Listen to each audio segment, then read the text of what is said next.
Silo.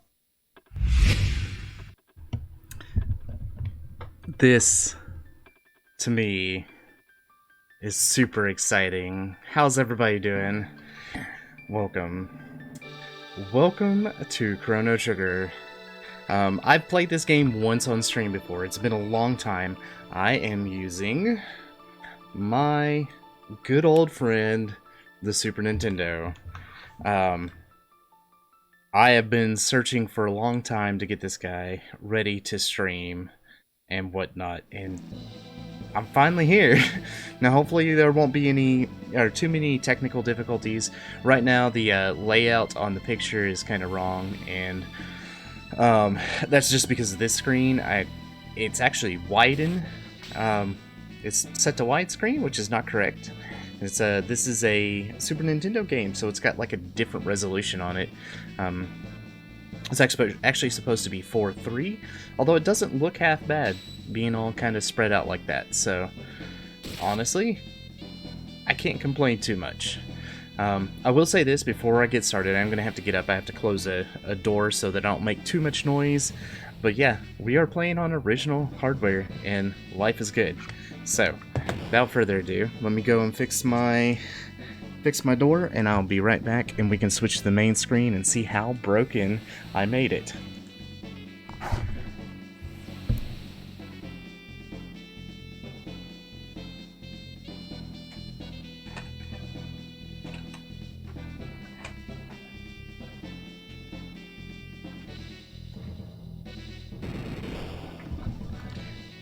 Alright. Fun times. Okay, so hey, it fixed the resolution 100%. Did it first try. Alright, so if nobody is familiar with Chrono Trigger is it's honestly, I would say it's probably Square's masterpiece. Granted, Square And this is Square I'm talking about. It's not Square Enix. We're talking about Square. Square has been around for quite a long time. They were the ones who brought out the first Final Fantasy games and whatnot. And then at one point or another, they rebranded, I guess, and became Squaresoft. And eventually joined up with another company called Enix Montreal, I think. I think it had the Montreal on it, but I'm not sure on that, so don't quote me. And then, of course, they eventually merged and became Square Enix, which is what we know today.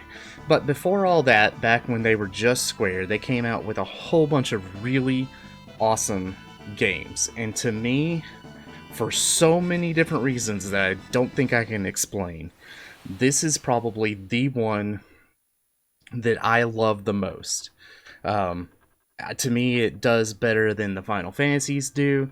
Not because it's got a better story or worse story or better music or worse music. I mean, there's nothing to do with that. It's just the way that the format of the game plays. And if you really want to know why I love this game so much, it all comes down to when I first really got into playing video games, that moment where I was inspired to say, hey, let's continue on and let's do like let me enjoy video games. This was my moment of clarity, and ever since I have been super obsessed. I've gotten the game on multiple platforms. The one thing, if I owned a system that had a platform for it, I would have it there. So, who's the elf dude? This guy is Magus. Magus is he is a playable character. Welcome, Draco, by the way. He is a playable character, and you know, hold on a second. I'm gonna move my interface over just a little bit. Come on, thank you. I need you to go. Can you unlock, please? Thank you. I'd like you to go right there. Thank you. That is Magus. Magus or Janus, depending. He is a character. That's actually his castle in the background right there. He is a bad guy, and we learn about him pretty quick in the game. But you can actually get him to be friendly, so gotta love that too. I think I have to get up and turn off this lamp over here because it's like shining. It's making me have bald spots even though I don't really have bald spots, so we'll get that. Fix it. If my hair looks wet, it is. I took a shower, so I can be clean and fresh.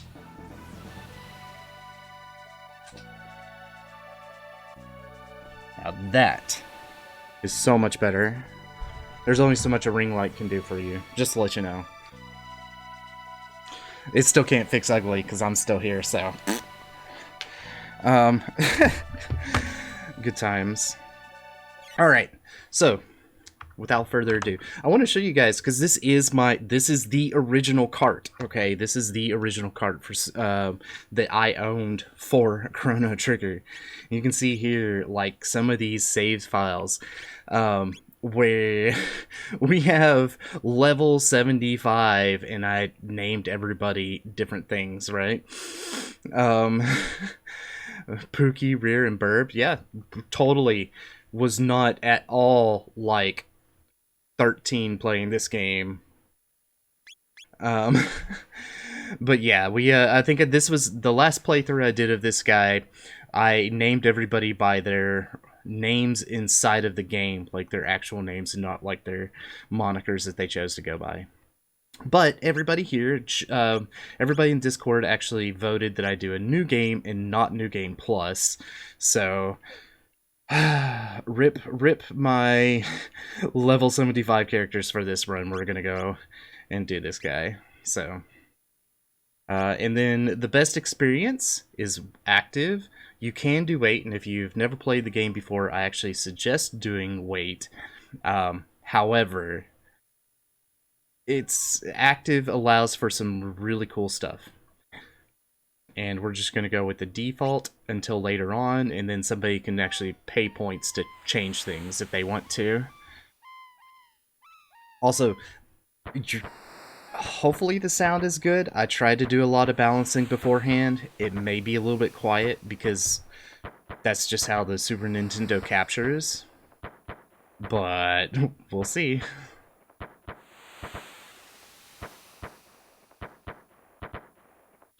Just remember, back in the day, this was like the height of Super Nintendo graphics, right? Chrono. Chrono. Good morning, Chrono. Wait, good morning, Chrono. I don't know if I want to voice every single character. Come on, sleepyhead, get up. Ah, Lean's bell makes such beautiful music. You were so excited about the Millennial Fair that you didn't sleep well, did you? I want you to behave yourself today. Let's get moving. So, here's our character. Rise and shine. We got a cat. Of course. How could you not have a cat? This is why I like the game. I didn't even realize it. It's got a cat in it. You can't like a game if it doesn't have a cat in it. No. It's not it. So, I'm going to, contrary to my mother's beliefs here, we're going to close this curtains. And then, yeah, pretty much.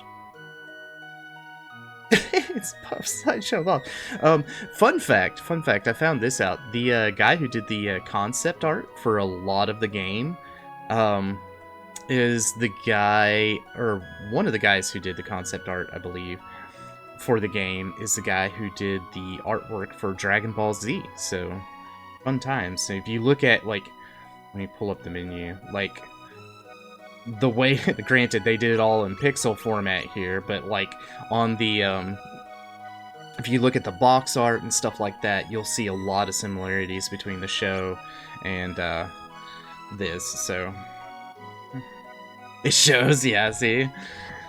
Finally, by the way, that inventor friend of yours. Oh, you know, oh dear, I've forgotten her name. I'm gonna leave her as Luca. And by the way, I don't care if I pronounce it wrong. These are the characters that I've known since I was a wee lad, and that's how it's going to be. That's right, Luca. Don't forget that she invited you to see her new invention. Run along now and be back before dinner. Alright, cat. I love the fact that the cat will actually talk to you. Meow. Although, I guess you could argue we're actually kicking the cat, because I don't know what we're doing here. Just don't do that. So, okay, one of the cool things about this game, versus, like, all the Final Fantasy games, there is no such thing as a random encounter on the map. At all. Like, no random encounters. I am traveling the continent here with nothing impeding my way. I can go into, like, say, the forest and have an area where I look around and, like, things can happen. Like, we can grab a power tab. But, like, you got these guys, these little mushrooms, right? You actually have to touch them to initiate the battle. And we'll just have fun here. I'm not gonna do a lot of grinding in the game, because, again, one of the things that makes this such a cool game, makes it so much better than, like, a lot of the other JRPGs from the time frame, basically Final Fantasy 6 or 3 in America. What makes it so much better is the fact that you can play through the entire game, and if you choose not to go grinding, it'll be alright. You'll make it. That's what I love probably most about the game. So anybody can really pick it up and play through, enjoy the story without ever having to go super far. Now, if I wanted to, actually I am going to do this. So, where is it? Yeah, I think it's in here. One of these guys, one of these bushes I thought, like, shook. Maybe it's at another time. One of them you can get, like, free shelters off of it just by inspecting the bush, but oh well. Hey, Dracon. Yes, you can find shelter and free books.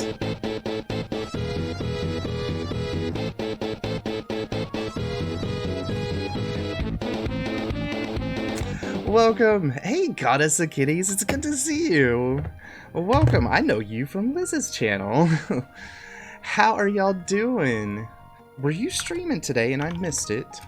Oh my goodness, I am such a horrible person. Am I not following you? I should be because of all of that stuff. Hey, Aurora, how's it going? Alex, good to see you too. Welcome, everybody. Dead Space. I haven't played the second one. I haven't played the third one either, but I did play the first one. It was a very interesting experience. I actually originally played it on Xbox 360, and I recently came back around and played it on PC. And yeah. Liz, welcome as well. It's good to see everybody here. All the cat emotes. You know that's like one of my favorite things about your channel, right? Aussie Flapjack Pete, welcome. It's nice to see you. Greetings. Oh my goodness. Well, thanks for the raid. All the cats. I've got cats too, apparently. Well, I do. It's not just apparently. I have one cat in IRL, and she's being a little turd and running around the house, but that's fine. Alright, everybody, my name is Silo. It's nice to meet you. I play a variety of games. I'm actually getting close to moving because we're selling our house. We're going to move into an apartment.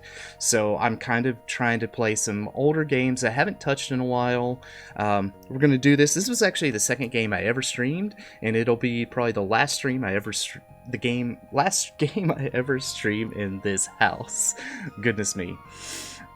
You want a cat so bad? Cats are so friendly. If you get a good one. There can be asshole cats out there. Just beware. But yes, late to my own rate.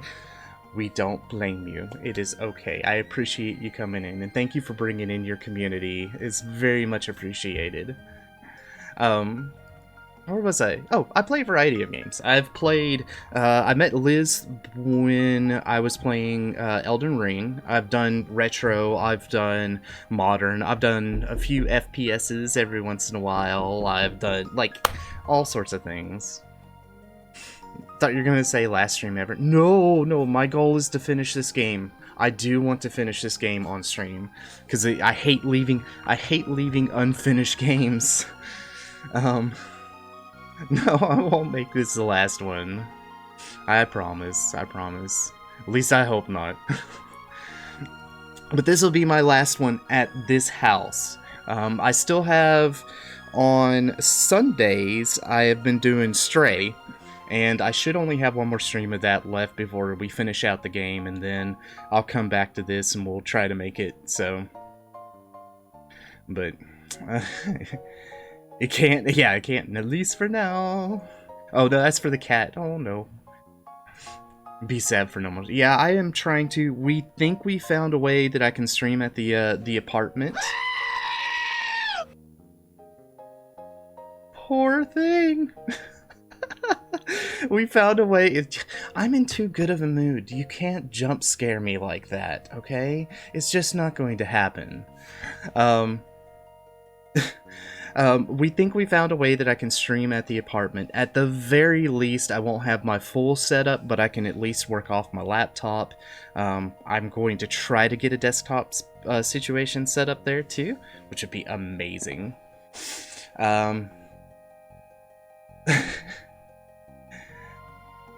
Wait. Aw. Okay, have I seen Azula in Liz's Discord? It sounds like I love look, I like all cats and dogs and stuff. I like floofs in general, okay? Pets are amazing, and at some point or another pets cease to be a pet and they become a family member, and that's even better. That's when it becomes wonderful. Zulu is our cat. I guessed. I promise I guessed. At some point or another, they cease to be that just like random animal that you're taking care of, and now they're family member. We used to have two cats. when one of them passed away, it was absolutely devastating. It really was like losing a family member. So yeah, absolutely. I might have seen her. I've definitely seen my goats, yes. Yeah. Okay, so if anybody doesn't know, I have actually found some way, magically, don't know how, to capture this on an original Super Nintendo. You can't see because the green screen does funky things, but we are actually playing on a real Super Nintendo, not just an emulator. So, like, wow, right? I don't know how I did it. It was wizardry, and I love it, but yeah. I love seeing them. You have an Instagram account for cats? Yeah, okay. I'm down for that too. Twix and Butterfingers for your goats? You named them Twix and Butterfinger? That's amazing. I can't think of goats without remembering the scene from Dragon Age Inquisition where a dude throws goats at your cast. Are you sure? Is that a thing? Goats are Twix and Pepper. Oh, okay. Butterfinger, third goat. Telling you. Goats are the cutest thing. I was actually the other day playing Goat Simulator because I was just kind of curious. I was like, what is this game? This isn't a real game. I'd seen it. I knew it had been around for a while, but like I had to give it a try finally, and it was just an amazing experience. For which, after about an hour, I got like sick to my stomach because there was just too much weird physics going on. And I just turned it over to my daughter and I let her like go to town. So, see, Butterfinger the goat, perfect idea. Let's go. I find the clip and put it in Discord for you to watch. It's ridiculous. Wait, what are we talking about? Oh, with the Dragon Age.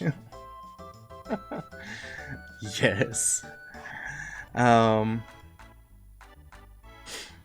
Play Goat. Yeah, it was okay. So Goat Simulator was different. Wacky is probably the best description for it. I would say, oops. I would say that probably, I don't know, probably the thing that janked up the most was the, in the Goat City, they had a amusement park thing, and if you, like, screwed up on the amusement park, then it, like, the physics on your goat were broken for the rest of the game. Like, it would sit there, you pressed a button, and its neck went all long and taffy-like, and it was just... I mean, it was kind of, like, creepy scary, so... Oh, goodness. Honestly, if it's blonde, name it Twinkie. Oh, that's amazing. Oh, man.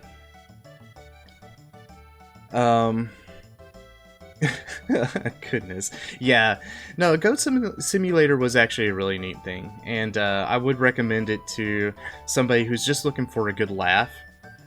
It's not really much of a game apart from, I don't know, you can...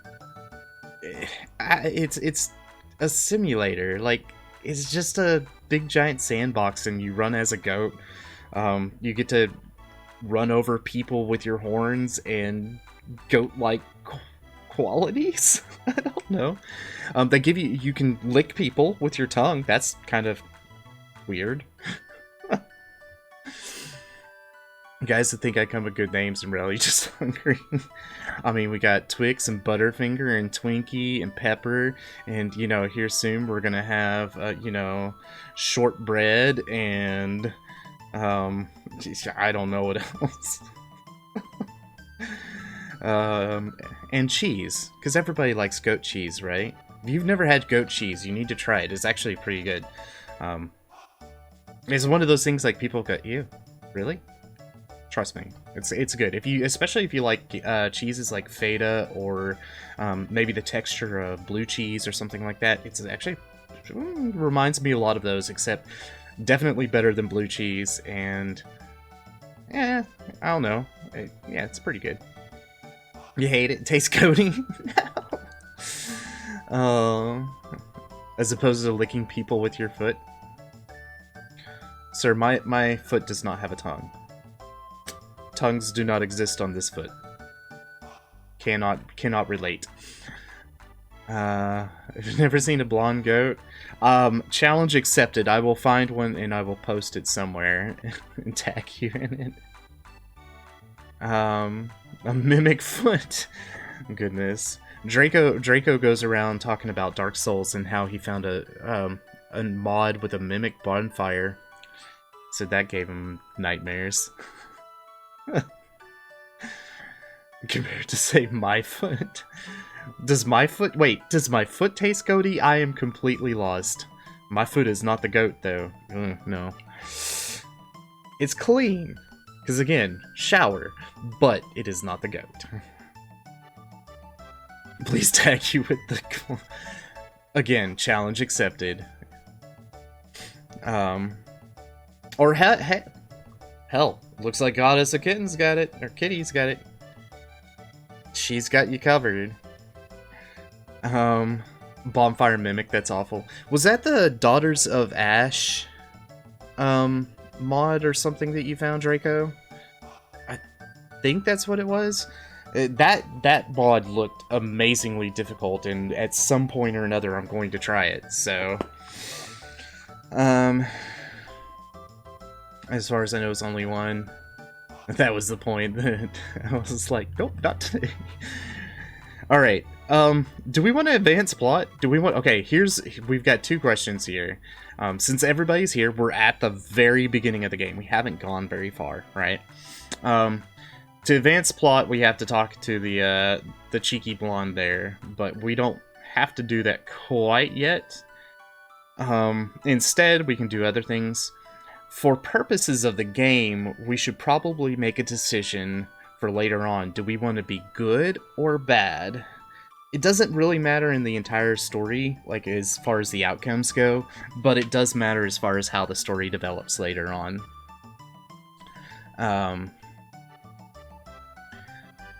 It's a nightmare, eventually get back to it. Yeah, the Daughters of Ash looked like it was pretty crazy. You streamed just a wee bit of it, so... Okay, before we go too far, again, I'm gonna come down here. So I was talking about how, like, one of the reasons why I really enjoy this game, this is like my favorite game of all time, right? One of the things I really liked about it is the game doesn't require any kind of grinding for you to be able to make it through. It's one of those, like, rare JRPGs that you just play it and enjoy the story, and that's all you really need to know. The blonde goat exists. Yes. Don't know why I expected to have a toupee. Oh my god. It's a comb over. Okay. This is definitely a game, like, if you ever want to do retro gaming or something like that, retro RPGs, whether it's online or offline, streaming or whatnot, this is a really cool game to play. It exists on multiple platforms. This is, again, the Super Nintendo, but you can also get it on the Nintendo DS. You can get it on Steam, which I don't recommend. I would recommend getting an emulator for any of the other, for that version, or for that, because the Steam version is absolutely crap. You can also get it on Android and on iOS too. So definitely really cool stuff. Wait. Thoroughly disappointed that it doesn't come with a comb over. Oh no. Alright, let's talk to girl. So she will actually walk around us and ignore us until we actually physically move while she's, like, touching us. So, hey! Boo, Apple. Hey, Apple has its place, and as far as Chrono Trigger goes, if it's on it supports it. It's cool. It's good. I'll take it. Ouch, that hurt. So here's the moment where we have to start making decisions. I'm so sorry. Are you okay? My pendant. So she'll just sit here and be kind of like non-responsive to us until we find her pendant. Oh no, don't tell me I lost it. Yes, you did. How dare you? So basically, pick up the pendant and give to girl hi. Oh, thank goodness, my pendant. It has a lot of sentimental value. May I have it back? Alright, here we go. Are we a good Chrono? Or are we an evil Chrono? Because we can make that choice now. Or we could just be like neutral and, randomize the selection. Which I don't have a problem with doing that either. Give the nice lady her pendant. Are there a lot of Chrono Trigger games? I've never played any of them, but they remind me of Dragon Quest and Final Fantasy, and maybe even Bravely Default. Okay, we'll give it back to her. Goodness, evil Chrono. Again, it doesn't change the overall story. It just changed like one set of like lines and stuff in there. So we got 2 for being nice and 1 for being evil. Fight her like you would a pedestrian PGT. Darkness. No. Okay. I love this. Beats has got it in here too. Chaotic neutral Chrono. That would be like doing a random thing. Okay, so there are only 3 Chrono games that I know of. There was a Chrono game on the Chrono Trigger was the original. Chrono Cross was the sanctioned one that came out after it, like supposedly a sequel. They actually remastered Chrono Cross here recently on Nintendo Switch and probably 50 other million different platforms because that's what Squeenix does. But there was also another fan-made sequel of some sort, so yeah. Wait, at least two for evil, at least 2. All right. Well, I don't know. Chaotic neutral Chrono kind of makes it sound like, we should just leave it up here. And technically, if Draco is saying chaotic neutral, he loses his yes vote, and so it's 1 yes, 1 anything, and 2 for no. Just saying. No. No, I don't wanna. Alright. Okay, we have to give it back at some point or another, so. I came to see the festival. You live in this town, don't you? I feel a little out of place. Would you mind if I walked around? No, sorry. Come on, I don't know anyone. No. Oh, come on. Is it like, it just makes you you have to. You have to do it. Like, okay, I'll take you with me. You're a true gentleman. Not really. Oh, man. the new username is not Alex. Oh no. Oh, by the way, my name is... Okay, you guys get to decide. Is it pronounced Marley or Marl or Marla? Not that it matters. I care not what you think. I always called her Marley because that's how she was called to me first. So, I think in Marl, yeah, I think in traditional Japanese, in like when you translate the original text or whatnot, it's pronounced Marl, but I don't care. It's like, you know how it is, like, if you play a game and you get used to how a certain character's name is or a certain thing, and you have no clue until, like, somebody says it to you, but you called them something instead.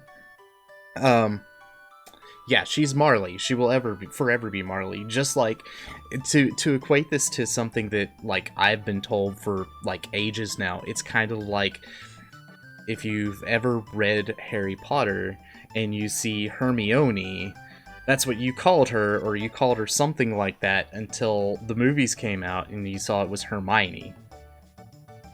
Going to toss it out there is exactly what it is, and it doesn't matter what they say, it will always be Hermione, or something like that. Why do they call you that? Oh, I've never seen people in person, so that's goodness. Just acknowledge that her name has a pronunciation. Welcome, Ed. It's good to see you. Marl. Look, if it was Marl, then they would have left it M-A-R-L. Just saying. Oh, it's good to see you, Ed. I say, I'm Marley. Yes, Marley. And you're Chrono. What a nice name. It's pleased to meet you. Now lead on. So this is like the only place that I actually do. Okay, we're gonna see this old man. He says he's about to sit down to his lunch. He doesn't need that lunch. I want it. I'm such a pig. Oh, it seems like that Titus and Titus. Oh, dude, that is so true. Like, or it will always be Titus. From the first time I knew a guy named Titus. Titus, I think, or whatever, and I was like, his name is totally Titus, you know? It's like Titan, but it's Titus, okay? And it's Titus. Totally Titus. And then somebody came out and was like, yeah, it's Titus. And I'm like, the fuck are you people saying here?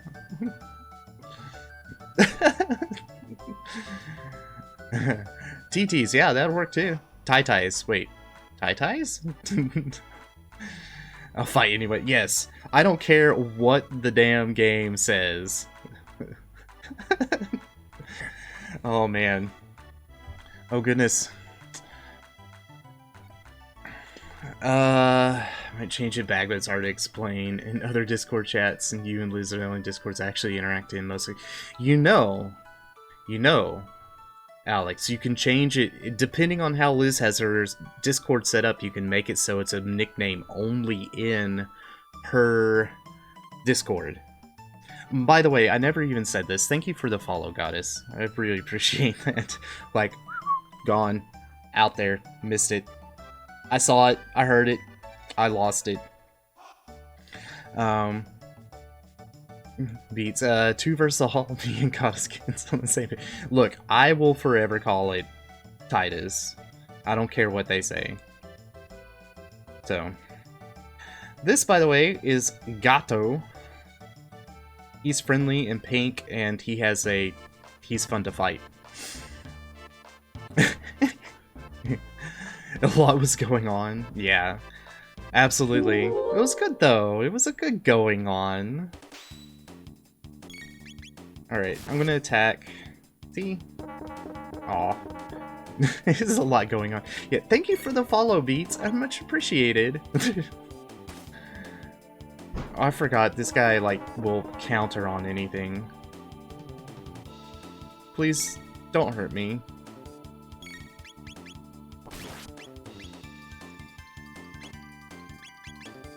The trick to this guy is you gotta wait till he gets far enough away, but whatever. We have a wooden sword and we're beating up a robot, so pff, who cares? Oh, goodness. Okay, listen, that's completely true, and I'm not just gonna refute that I don't have the energy. Is that like that? But you know, I need Nitro. I don't think you need Nitro for it, because I've set my name to, I have a buddy who, well, never mind. I think I have Nitro, but I think I've set it up before I had Nitro, as having nicknames. Excuses. By the way, if you, one of the things that I love about this game that really sold it on me, and again, I have no clue if it comes across very well because of the way that the Super Nintendo captures, but I love the music to this game. It's probably one of the best soundtracks that I've ever heard in a Super Nintendo game, save maybe Final Fantasy VI, 3, whatever. Will you stop that? Thank you. And see, now we can just... we can eat the guy's stuff again so we can heal ourselves. So we can basically go back and fight this guy for 15 silver points all day long if we want to. I say Zarga takes first place with all the nicknames. I like it close. Look, I keep my nicknames pretty small, because... yeah. Because... I don't think Zarga has missed a day of him not really? Super Mario... Oh, yeah, Super Mario RPG had some good music, too. But I still hold down that... Good God, man, my... So, this is going to bug me. My controller is funking up here because... whatever. And I don't know if that's because Super Nintendo cord shit, but what? Yoko Shimomura has it. Yes. Yes. But so is Nobuyu Matsu and, Yasunori Mitsu, its own. Uh-oh. No! No! Okay, hold on. Internet dead. No! Come back! Come back!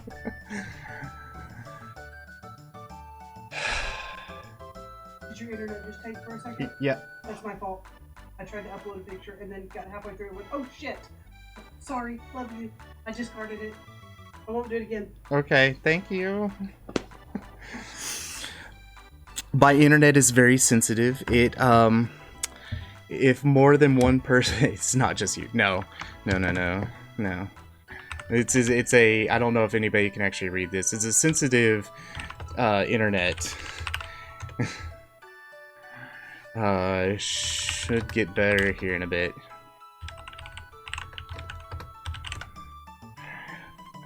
Okay, yay, okay, it should be getting better about this time. So, in case anybody doesn't know, this is one of the reasons why we're moving, is because the internet at the house is absolute shit. If anybody other than... No, if anybody more, like, if more than one person tries to upload anything in this household, like, the internet says fuck you, and I'm out. And it just, like, dies. So, and then it has to, like, levelize itself. You think you spoke too soon? Give it a bet. I'm not going too far here. It's... Usually, though, the sound comes through, it's just the picture is absolute junk. And that's just because of that upload stuff. But Again, this is one reason why we're moving, is because the internet here is absolute shit, and the internet at the new place is fiber, so I don't have to worry about that anymore. The internet does it, right? We pay it to operate and operate well, so... Alright, I'm trying to think if there's anything... Yeah, it's... Better internet is always a good thing.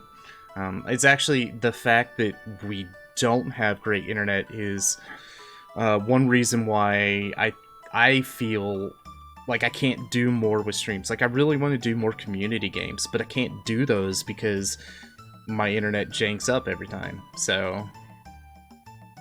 Sadly, your home internet gets throttled. Why do I think that... I thought you were in Canada, Ed. I thought you were in Canada and they don't, like, throttle anything there.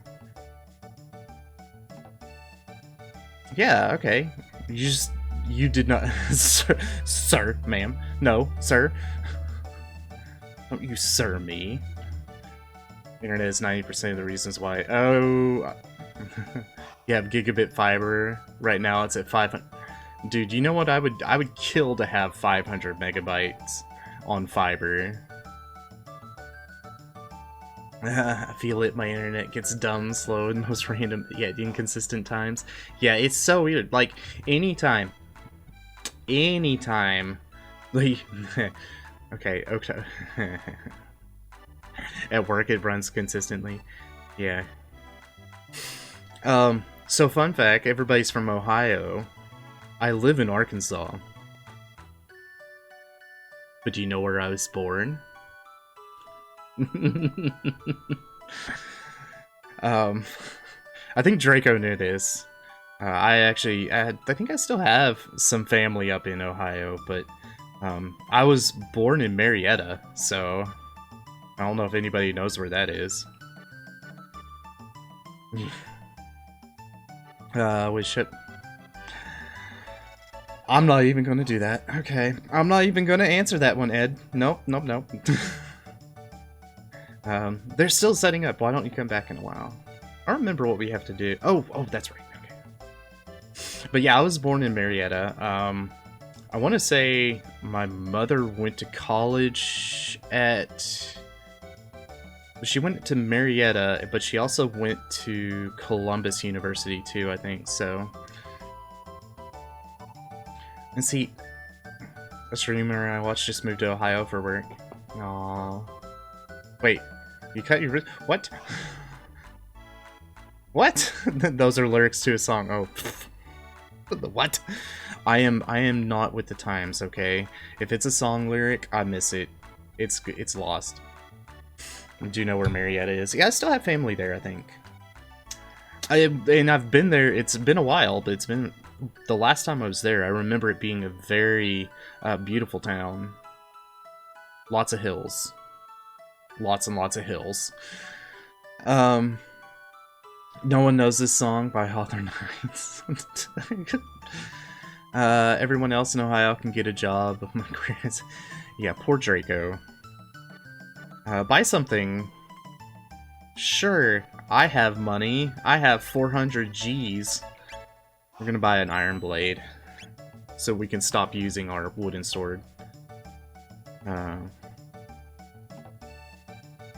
This is a song that was popular when I was 12 in emo. I don't even know what was popular when I was 12. I'm an old guy. Metallica was still popular whenever I was 12, I think. Alright. The only thing you hear about Ohio is that people leave. Oh, man. You know how to play it on guitar and bass. That's awesome. I so wish I knew how to play my bass guitar. I have one. It's decent. I actually have a really good amp for it, too. Don't really know how to play it. Oh, man. That's the closest thing you'll ever get to a compliment. Oh, no. Oh, no. Oh. Also, facts, there's a running joke about all the astronauts from Ohio to get out. Bass buddies. Okay. I am musically inclined, mind you. let me go that distance right there. When I was in high school, I played in the marching band, and I played the if you know instruments, you'll know this one. I played the euphonium. If you don't know instruments, or you're semi-familiar, it was the baritone. And if you don't know anything, it looks like a tuba, only smaller. Okay? And I also played a little bit of trombone. I learned, kind of self-taught how to play trumpet, but don't hold that against me. I taught myself kind of how to play piano. I did have lessons for a while. And whenever I got to junior high, I actually sang in the choir too. So lots of music. I love music. This is why I love this game, because it's got music. I love all games with music. I'm evil 90% of the time and use a cinnamon pun. Oh my god, what the hell? Alex, you're awesome. Those numbers are off. I'm actually a huge cinnamon bun. I also like to practice martial arts. I went around making fart notes. Yes. I couldn't, it was surprisingly enough, even though I played a lot, I did low brass, I could not really do tuba very well. It takes a completely different embouchure. I was a woodwind guy in primary school, alto and baritone sax. Dude, sax is fun too. I wish that, like, some of my good friends were sax players. Got nothing wrong with that. I've been playing tenor saxophone since back in high school, so I remember very vividly what it was like to be in martial. Yes. Played flute. I was told I couldn't play flute. It was something about the way that my lips were shaped. And I've actually tried since then. My niece actually plays flute, and I tried playing on it, and I just could not get a good sound to come out. I was able to squeak out a sound on a clarinet, which, fun fact, originally going into high school, I wanted to learn how to play the clarinet. Unfortunately, again, like, I played the euphonium, and I was like, I love this instrument. I love the way it feels. It touches me in just the right way. Lip filler? I don't know. It was just told that it was the way that it was shaped. Did clarinet for orchestra and trombone for jazz and marching band. See, I did trombone for jazz band, and it was interesting because the what? Huh? What? Are we losing everything? Huh? What? No, I did trombone for jazz band. Now, I wasn't as good as, like, they had 2 jazz bands at my high school. I wasn't the top one. They stuck me at the bottom because I was the only person who was a non-trombone player playing trombone. But yeah. I want to learn violin. There's nothing worse than somebody who can't play violin. If I ever... I would like to learn how to play tuba so I can get a sousaphone and follow people around. And make, like, polka music or something like that. The oompa music. Oompa, oompa, oompa, oompa, oompa, oompa. But that's too cliche, I think. You said an instrument name you've never heard of before. A euphonium. I will write it in chat because it is a... Go look it up. It looks like a baby tuba. Or a baritone. Rude. Wait. Each instrument... Yeah, each instrument does have a certain embouchure.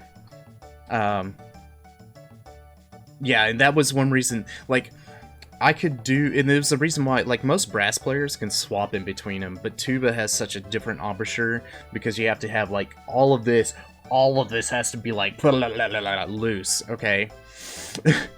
What? Sax players, it's we two for the flute. You have to form your mouth the way you say poo. Poo. That's a shitty way to do it, I guess. Yeah, muscles over time get strong. Yeah, there are so many instruments. There are. Okay, in most high school bands, I'm not even going to go to, like, a full orchestra setting, okay? Most high school bands, I can think of probably an average of, we'll say, 12 instruments.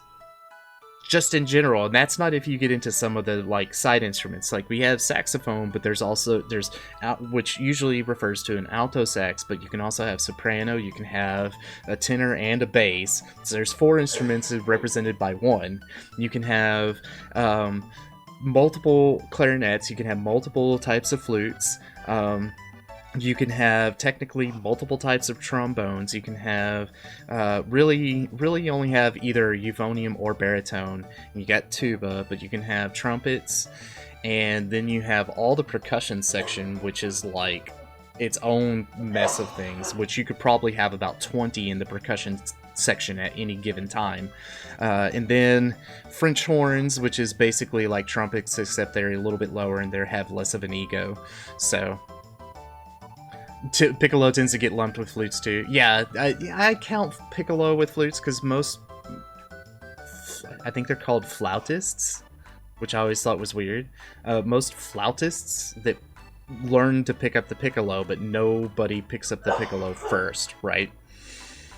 You gotta go to bed. Have a nice night, Goddess. Thanks for coming in. Thanks for bringing your community in. It means a lot to me. Clarinet and oboe. Oh god, I forgot an oboe and bassoon. 2 more, and you've got 2 different.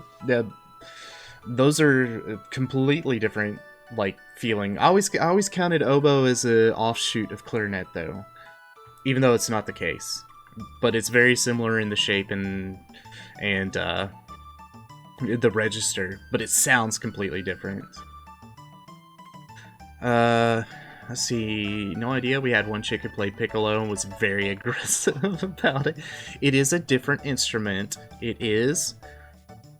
However, it is played almost exactly like a flute. It's just all, like, here instead of drawn out, okay? Way more different psychic content. Yes. Okay, I'm Alex. You're right. There's so many different variations. The saxophone's one of those that has, like... well, not just saxophone. Clarinets as well also have multiple versions of themselves.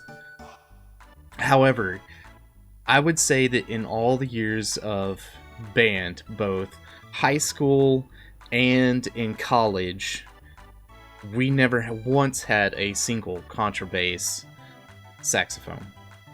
I think we only really had we may have had one of those times that we had a bass sax, but yeah.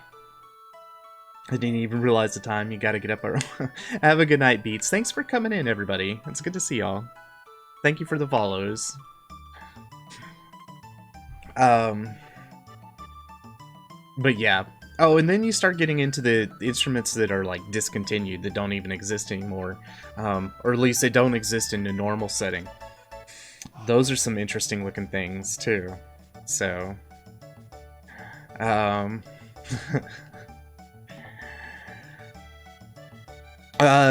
we are playing a game, but I'm having fun talking about music, so we can just talk about music while the awesome Millennial Fair music turns out in the background. So, but yeah, like I did music all throughout high school and junior high and middle school, and then I did music in college. Like anybody who's out there who's in like high school or whatever, and you're in a band, you're playing band, or you're doing choir or orchestra or something in your school, stick with it. Most of the time you can get and if you plan on going to college, stick with it, because you can get scholarships that can help. And god man, college is so freaking expensive nowadays. It's such a ripoff. It's... I mean, it's good if you're needing a certain degree, but it's so horrid. You were... never able to master the triangle.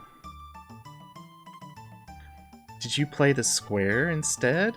Have you tried the square? Have you tried the circle? Ed. Come on. Fun fact, the first instruments ever made were cavemen, were animal skins and bones. First instruments were probably percussion instruments, period. Just because... You played the dodecahedron? It's shaping up nicely, sir. Zero's going as something terrible and scary. Student loans. It's such a thing. Cheers. Yeah. I highly recommend scholarships if you plan on doing college. If you can manage them. Circle, they're called symbols. Did you know that there's a way to screw up playing the cymbals? If you never knew this, okay, so get this. You want to make your own way to screw up cymbals? It's not hard. You can have an example. Get yourself 2 plungers, like the ends. No, please don't use used plunger heads. That's gross, okay? Get yourself 2 plungers and smash them together. That's what symbols do. Like, when they stick together, that's what symbols do if you smash them together. And then they won't come apart until you break them physically. My whole... I'm sorry, Liz. I don't want to give you PTSD, or remind you of PTSD. Or fresh... SD. I don't... my old boss went to med school 30 years ago. He's still paying it off. Yeah, I lucked out. I had scholarships. I had multiple scholarships. I ended college with about less than $3,000 owed in student loans. That was great. A lot of my friends, not quite so much. My wife, not quite so much. We'll be paying on those things for ages. Good to know. The plungers is... yeah, if you use plungers as a symbol, it's a failure. First time I used symbols in band, I accidentally kept closing my skin in between. Oh, both symbols have created a shit ton of cups on my arms. That sounds absolutely horrid. You've been paying them till you die. Well, the good news is, Liz, if you die, those loans cannot be passed on to next of kin, or to spouses, or anything like that. We have loans out in my wife's parents' names that are for education, and when they kick the bucket, we don't have to pay on them anymore. For insurance purposes, there are absolutely no plans to make them kick the bucket early, but damn, it would be nice. Again, insurance purposes, that was a joke. Just saying. I skipped all the student loan drama, just dropped out of high school. Melchior once... By the way, could you talk the young lady into selling her pendant? Apparently, student loans are the only thing that a person can't claim bankruptcy on. That is where the piracy and the crookenisms and all of that stuff comes in, okay? It's the fact that you can't just, like, bankruptcy out of that, alright? It's... I fucked up and missed that opportunity. Yeah, don't joke like that, we'll come over to hug you. Oh no, threatening with hugs. It's an introvert's, like, biggest nightmare. No, the, student loans are awful. I can't... And especially, like, depending on what you go into, like, your university that you attend... This is for everybody who goes to college. When you go to college, make sure you have a plan. Make sure you have a direction and something you want to use your degree on, and make sure it's viable. Because if you get out of college and, let's just say, you got a degree in... I'm not going to name it, because those who go to college, they know what I'm talking about. You get a degree in unemployment. That is a thing. There are certain degrees that you will not get employed for. Just a degree in unemployment.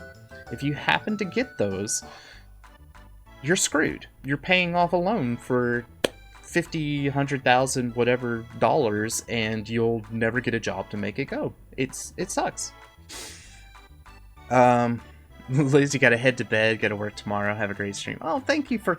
Liz, thank you very much for coming in. It's good to see you. Have a great night.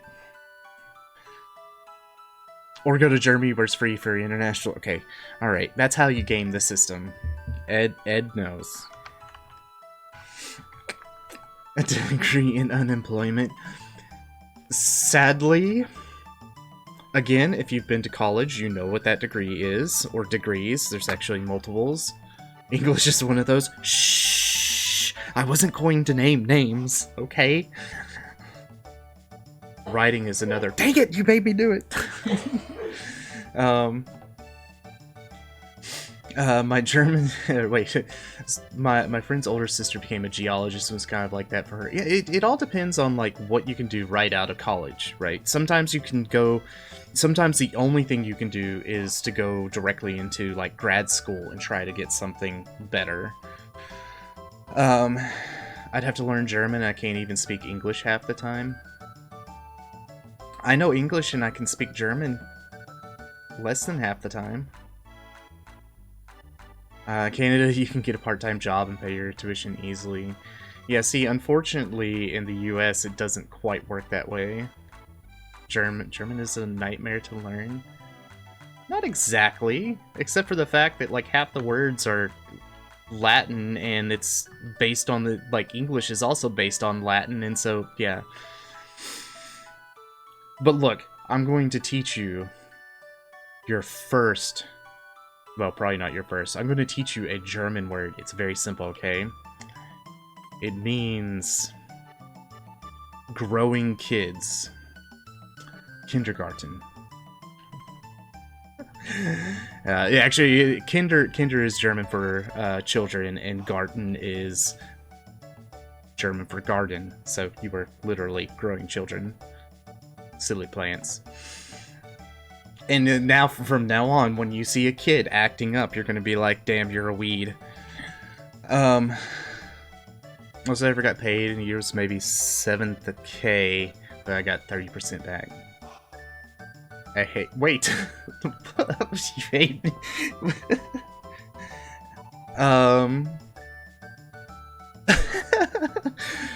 Mind blown. Mind blown. There's other ones that are... Okay, here's another one for you. I'm going to teach you 2 words, and then you can put them together to make a third one, okay? Blei, in German, means lead. I believe it's pronounced Stift, is stick. And if you put them together, it's a lead stick. So Bleistift is a lead stick, or a pencil. There you go. See? See? We're learning things, right? I find it funny when people here say Gesundheit instead of Gesundheit. Yeah. It is. Do people actually do that? Actually, because it actually stands for, I think, good health or something like that, if I remember correct. Mineral Wasser. Wasser is water, yes. Apfelsaft is apple juice. Orangensaft, orange juice. Yeah, Gesundheit, good health. Gesund, I think, is health, right? Yeah, healthy. So, frische Luft macht gesund means fresh air makes you healthy. Yay! Ein Horschen bird. See, I can read German fairly well. Speaking it, maybe.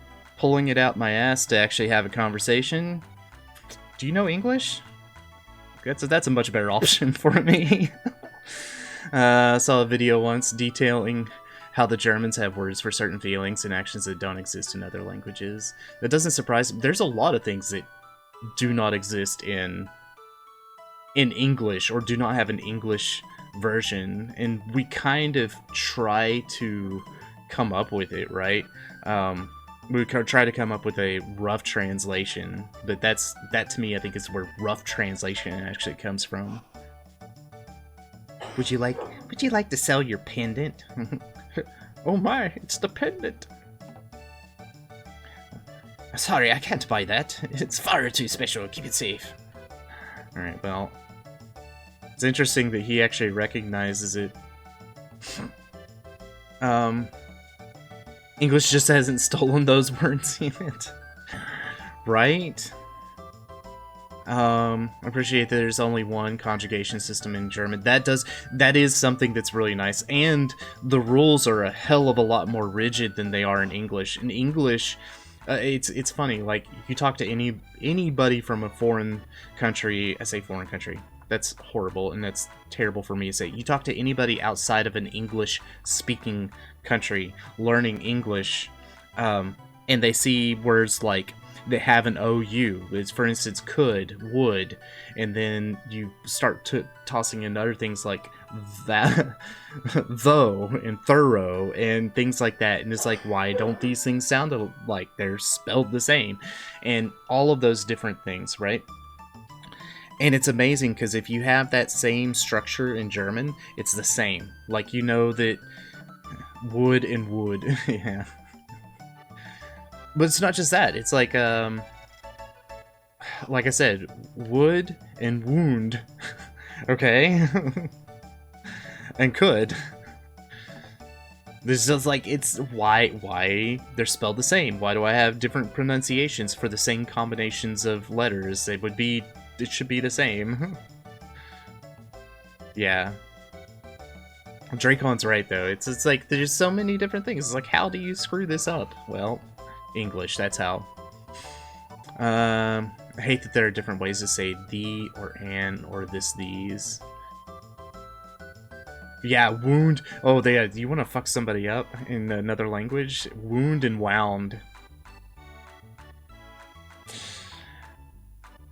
Absolutely. Or wound and sound.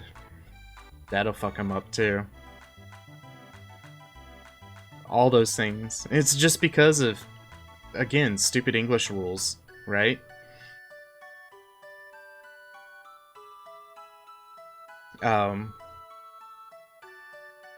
Yeah, stupid English rules. And a lot of that, I think, comes from the fact that, like, English is derived up of so many different languages, and so therefore, like, you have the different origins, and then you have the people who kind of make things however they want to. And you have red and then lead, that rhyme. Oh, red and read, and lead and lead. Oh goodness. No, please stop.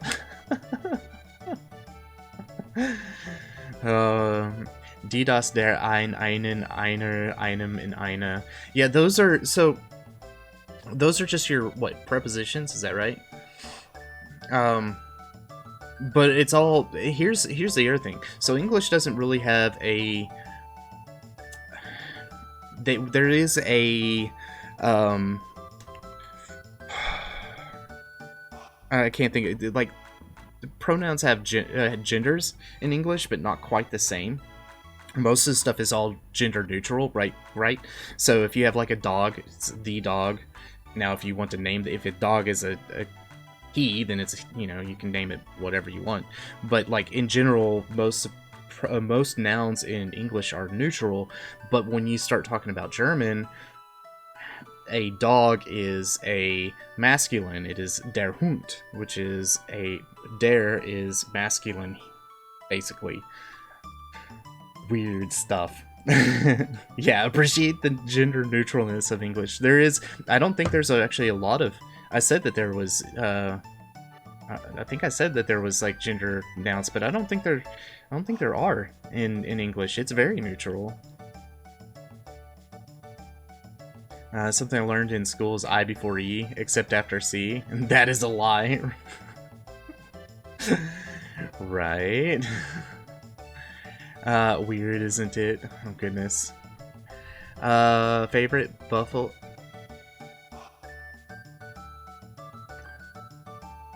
Draco, you hurt my brain. Please stop. The only gender now I know of is blonde for men and blonda for women. No, I honestly, I'm not really sure. Exactly. I never saw it that way. I find it intriguing now, and now I'm gonna have to look it up. But yeah, like, but the thing is it's not just like German has those gendered nouns. I think a lot of different languages, aside from English, have those gendered nouns. I don't know all of them, but, like, yeah. Yeah, I thought Spanish did. I think French does too, doesn't it? Most Europeans have gendered nouns? Yeah. I don't, honestly. I can only go so far. I can only go so far before I start losing it and like missing out on who has what. So, but yeah, I know. For some reason, I thought Spanish did, but I didn't want to call it out. French, Dutch, German, Italian, Portuguese, Spanish, Polish, and Russian. Okay. It's a lot of languages there, sir. I only speak none of those.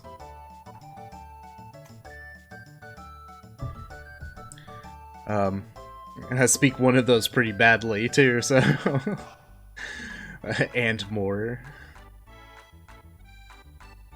I think some countries have neutral nouns as well as gender. Yeah, well, yeah, and that's the thing, is like, you're right, Dracon, because German does have neutral or neuter nouns or whatever, like, oh, I can't think of any off the top of my head, but that's where das comes in. You got der, die, and das. Der is masculine, die is feminine, and das is neuter.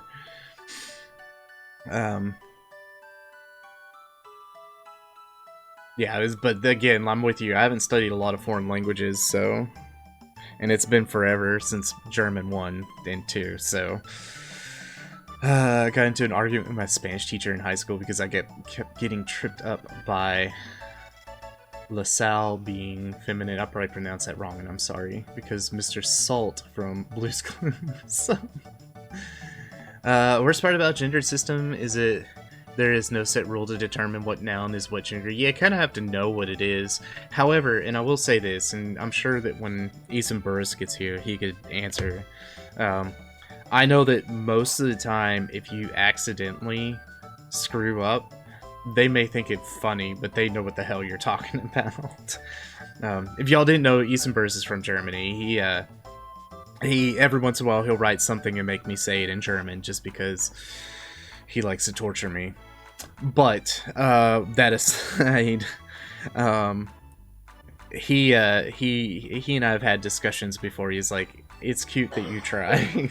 It's like, well, thank you, sir. I appreciate that. Oh, goodness. Yeah. Yeah, and I think you're right. So it's the worst part is there really isn't. You kind of have to just memorize what those words are. Because, again... Well, and here's one for you. This will really screw you up, right? So,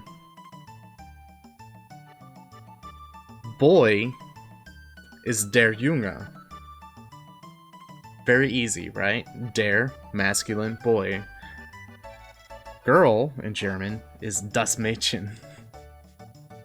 It's neutered. So, say this then. Kann ich ein... Wait.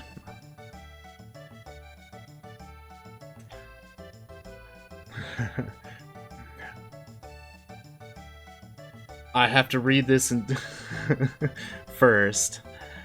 I'm not sure what, I'm not sure what Spießkarte is.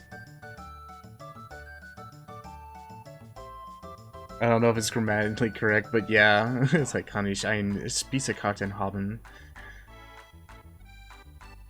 Wait, is it Spieße or Spice? Spice.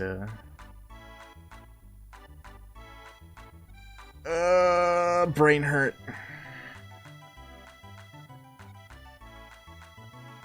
Brain hurt. Because again, I hold on.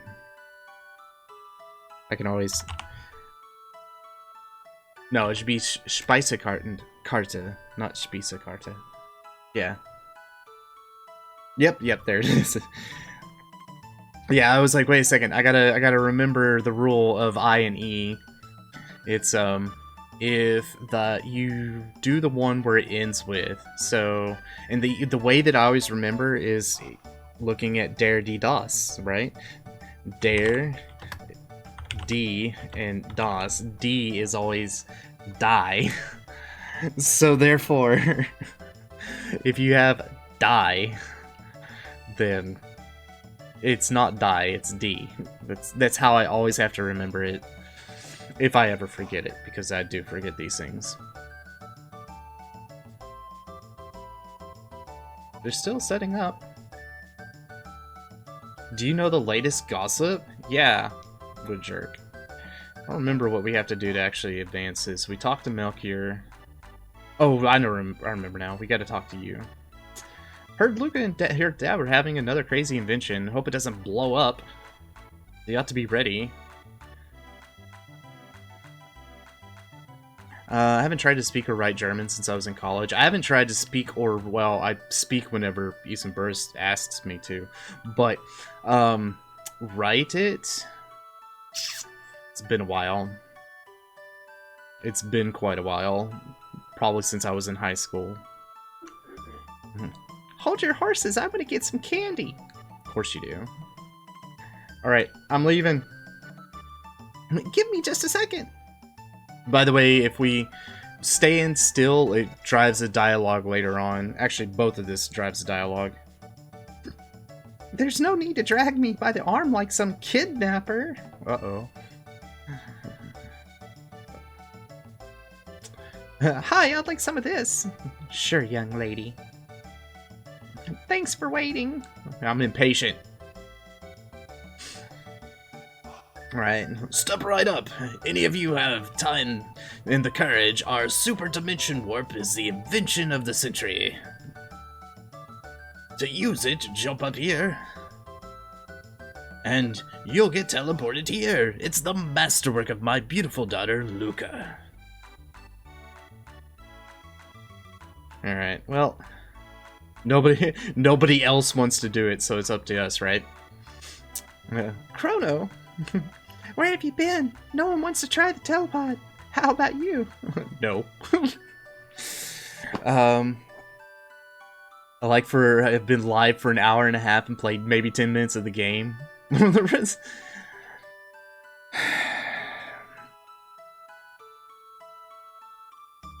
You're welcome, sir.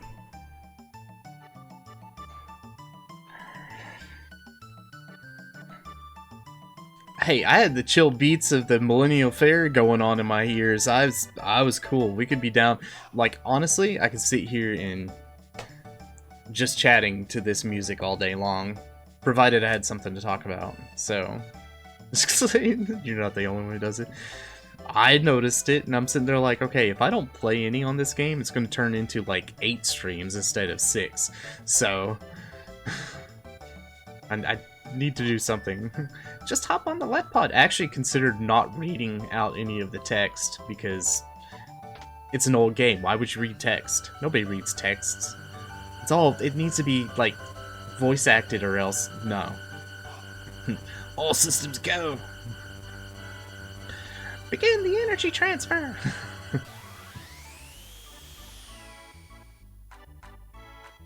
I like it how everybody is like suddenly amazed, like, wow, it actually worked. It didn't blow up. Check out the girl's class. See, this little kid right here is all bent on girly's glasses. That's rude. Wow. Wow. We can even do it again. Meanwhile, I just read the text and skip the voice acting where I can. I may get to that, depending. The one thing that I do like about this is the story actually does do a great job with it, with everything. So, and if they ever did a proper remaster of this game, I would love it if they could find somebody to like voice act all the pieces of it, because I think it would really add a lot. Right?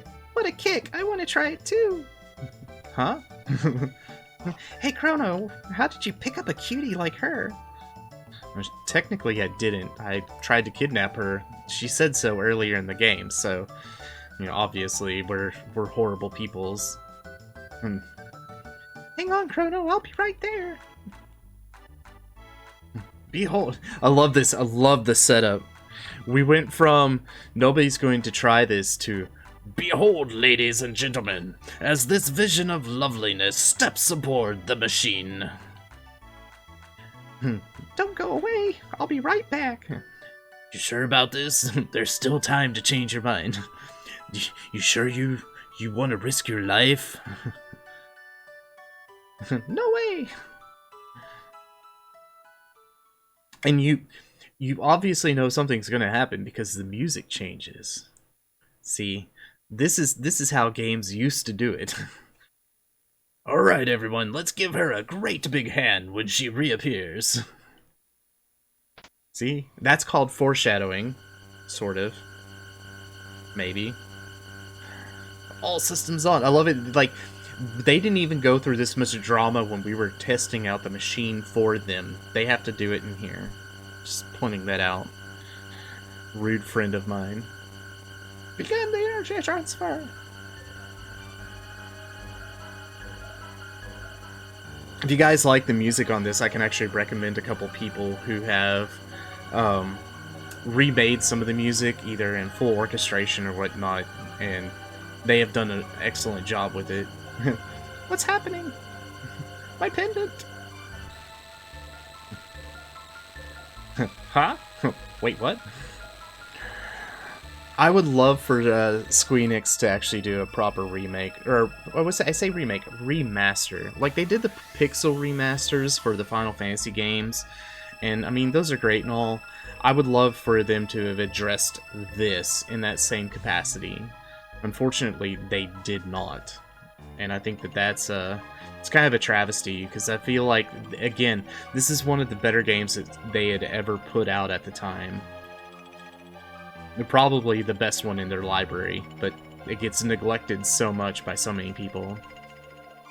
Alright, show's over. What are we going to do? What's going on? Where is she?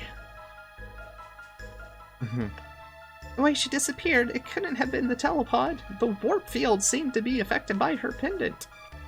What are we going to do now? She's so familiar. I know I've seen her.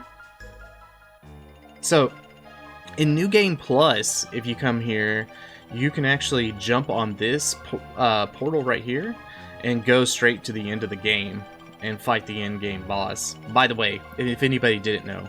And in fact, if you play New Game Plus, there are multiple endings that you can grab, and this is how you get to them for a good chunk of the way. Because it's the only way to get to the final boss fight. Only way to get to the final boss fight before, you know, you actually get the Wings of Time and you go there.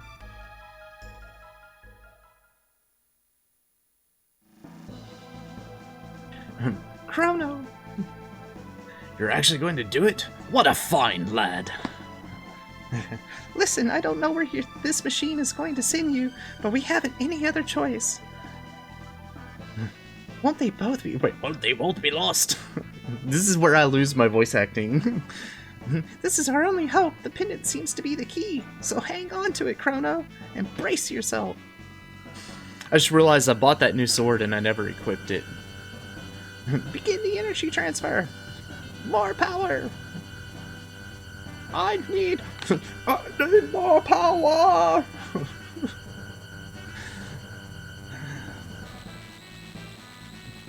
Also like that somehow she figured out a way to make the gate semi-permanent. So I'll be there when I find out what went wrong. Also, these were like height of the graphics scene back in the day. The wavy lines, stuff coming at you. Hopefully nobody here has sensitivity to lights and epilepsy and stuff like that, because I'm so sorry. So, yay, look. We are in a new strange area.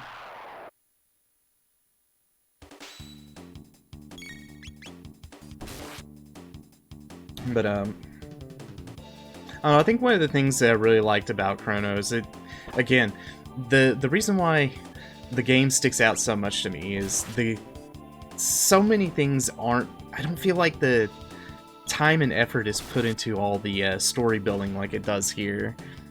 I mean, some of it has been, but I always feel like it's a rip-off of things that we already have. Alright, let's be smart. Equip.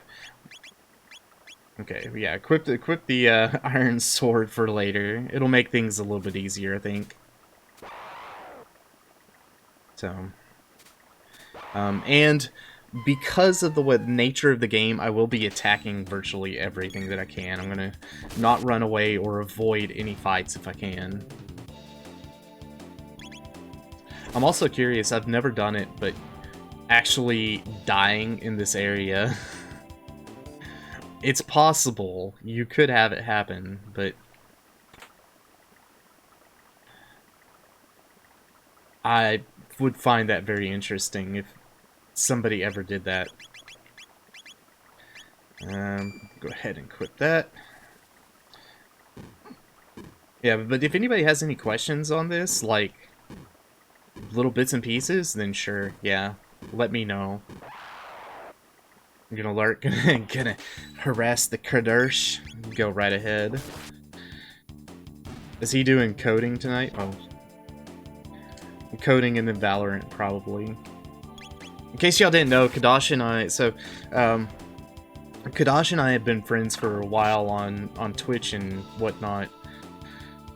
Oh, for a really long time, I would say. Probably since we both started out pretty much the same time. And,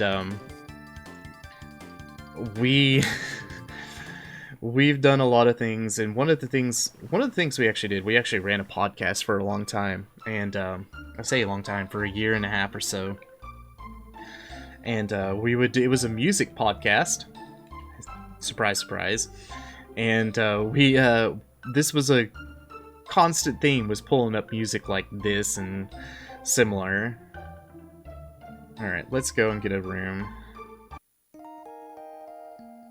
And Dracon's been here since the beginning, too.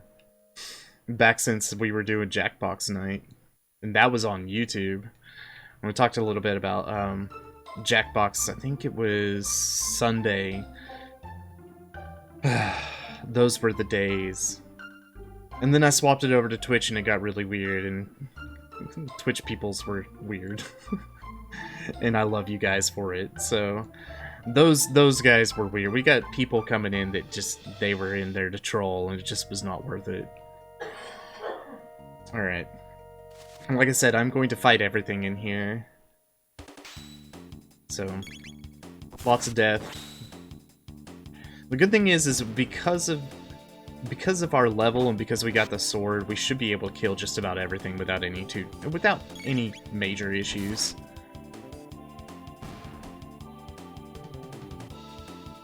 But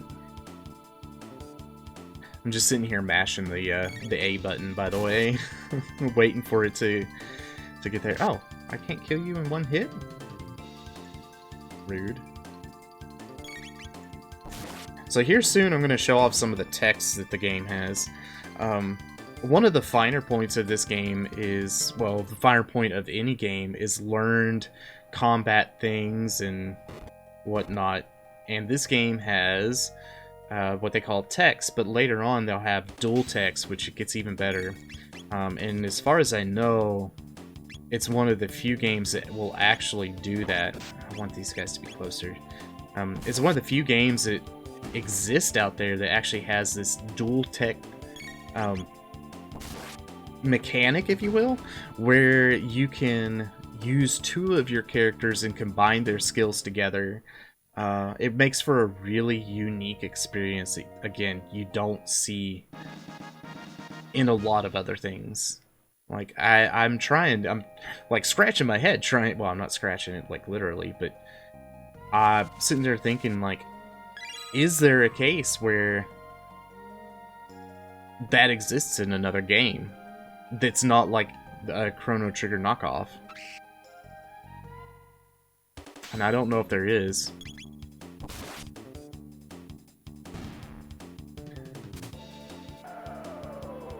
Boop.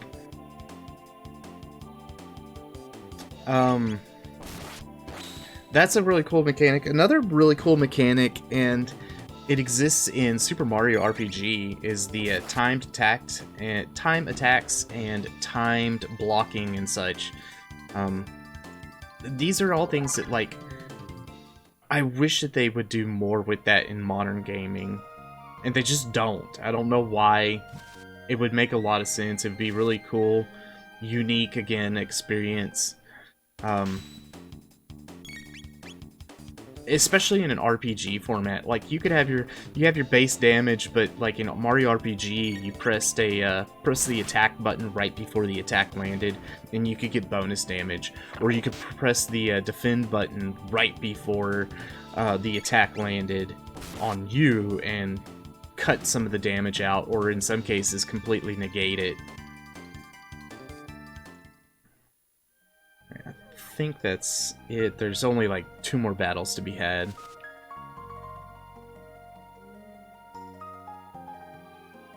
But I'm hoping that I can survive out of this forest, because like I said, I think there's only 1 more fight in this forest, and I don't want to use my tonics if I don't have to. I probably should.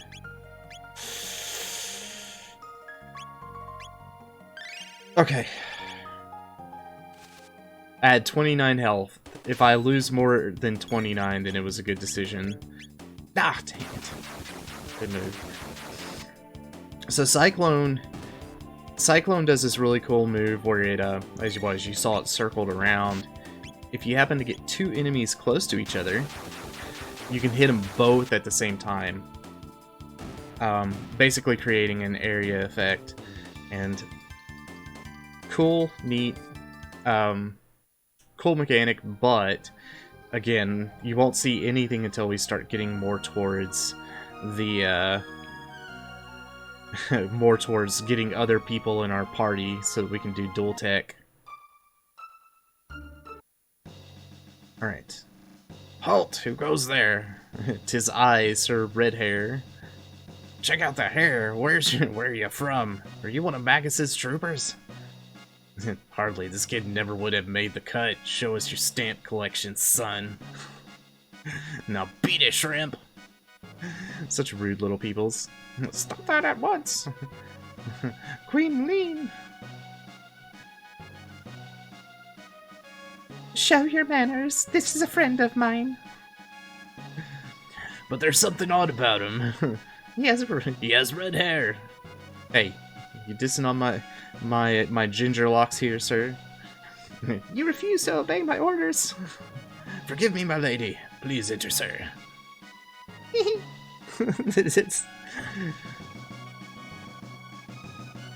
And I don't ever remember if it matters or not, but for purposes, I'm going to avoid. Like, this is why I can actually rest here. I was trying to not use the tonic because of this.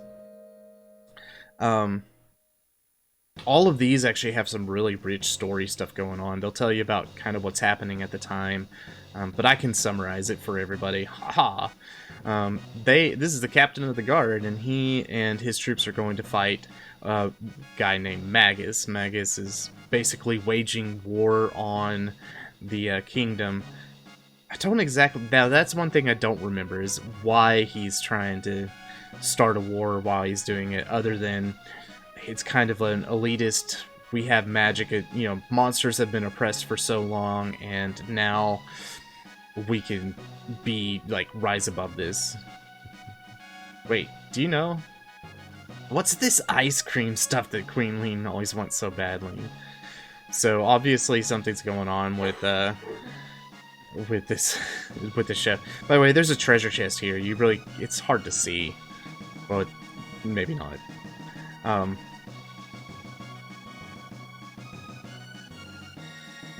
So here's the cutscene with the captain of the guard here. I think he yells at the chef. Where's my supper? Oh, sorry. Come to find out, the chef is his brother. You'll actually find out here in a bit. What are you fussing about? You're not the only one who's fighting out there. Hey, I don't have the time for this. Just feed my men. Alright, get out of here. Little wanker. Alright, shut your trap. I decide who's going to get fed and win. Okay, and I think he still comes out with food. Oh, no. This guy had too much grog. I'm hungry. Don't let him fool you. Too much grog. Here's your food. Alright, well, let's go and actually do what we're supposed to do. Quit playing around. Alright. This guy right here cracks me up how they animated his character. This is the Chancellor, and anytime he gets, like, hyped about something, he, like, bounces off the damn floor and wall and shit like that. Aw. This is King Guardia. I understand that you were the one who saved my dear wife. But can you tell me what happened? She's acting rather odd, and she seems to have lost the coral pin, which is something she guarded with her life. Forgive me, you must be tired. Please rest in the knight's quarters. No, I already did that, sir. So here's another really kind of interesting fact. The reason why I'm not opening up all these treasure chests, even though I think I can, and they would actually probably contain helpful items for the time.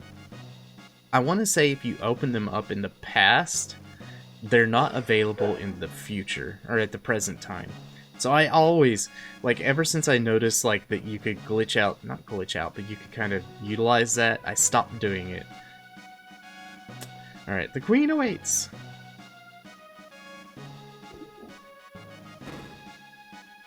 I say that, though, but I don't remember exactly if that's the case. Ah, there you are. Please leave us. I need to talk to this individual. We just got... So, when I played this game growing up, I always felt like there was some kind of love story between Chrono and Marley. I never really understood it, and I always thought that this was like... when I got a little bit older, and I could recognize it, it was like, oh, come near. Of course. Your Majesty. I fooled you. It's me. But everyone calls me Lean. I'm so relieved you're here. We barely know each other, but somehow I knew you'd come for me. See, they'd make it like it's going to be a big giant love story, but they never actually... There's a moment, I think, where she cares and gives a hug, but that's like the most. Thank you. Wait, something's wrong. By the way, I do plan on, when we get more characters that we can switch around with, I'm going to have a point redemption set up for people, like, to change out the party members. Because I think that's fun. And you can make me play with characters I absolutely hate to play with, so... what's happening? It feels like I'm being torn apart. Alright, well... Help me! Help! Help me! Alright, well...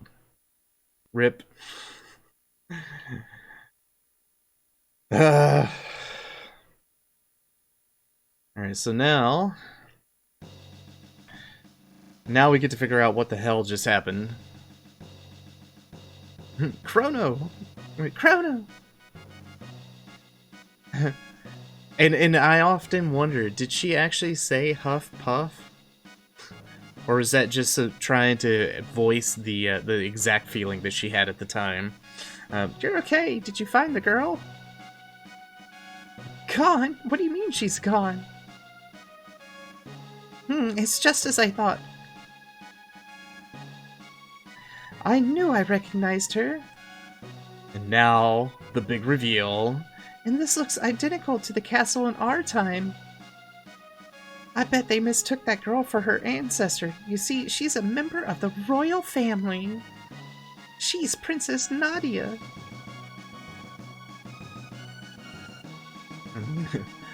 Marley, that is, Princess Nadia, is a descendant of Queen Lean.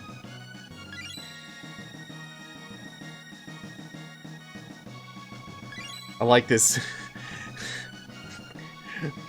I love how it's like they're birthing little princesses. Queen Lean is kidnapped, and as I recall, someone was supposed to save her, but history has been changed.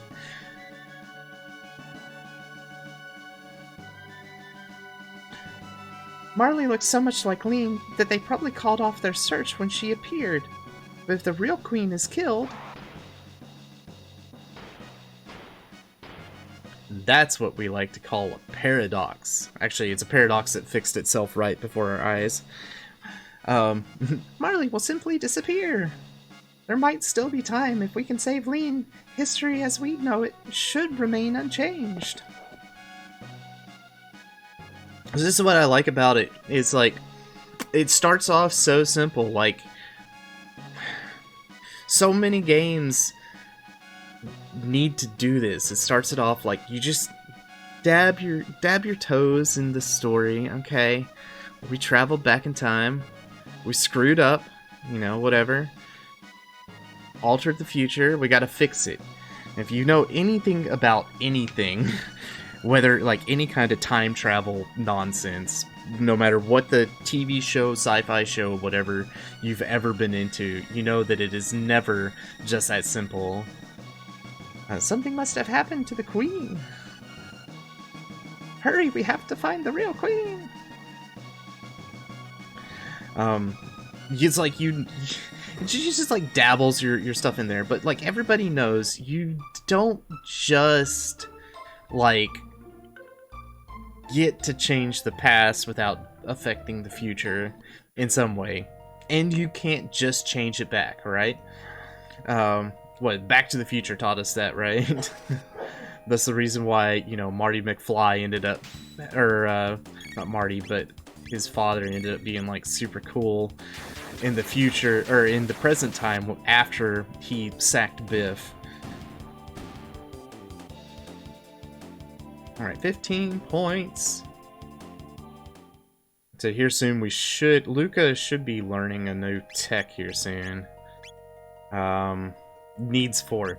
So Flame Toss, by the way, is a really cool spell for her to have. So is Slash. We need Slash as well. But Flame Toss really helps out in here. Because it gives you the ability to have a different attack that is amazing. By the way, Luca has a gun. She also has a, I think it's called a sight scope on her. It's why you can actually see the, you can see the HP of the enemies. Get a free shelter. And so, I'm gonna see if I can manage a flame whirl. Again, this is one of the cool things that you don't get with modern games. Because, like, now suddenly you've combined two different attacks into one to, like, vastly increase the damage of both of them.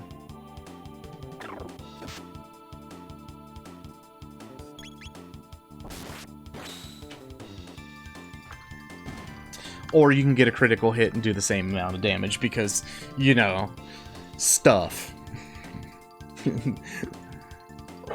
Alright, Chrono, level up. Again, I'm going to try to fight every single person that I can in here, mainly because this game is designed for you to be able to run through it without grinding. And we will be able to do that, but I always like fighting everything just in case. Because, again, you never know.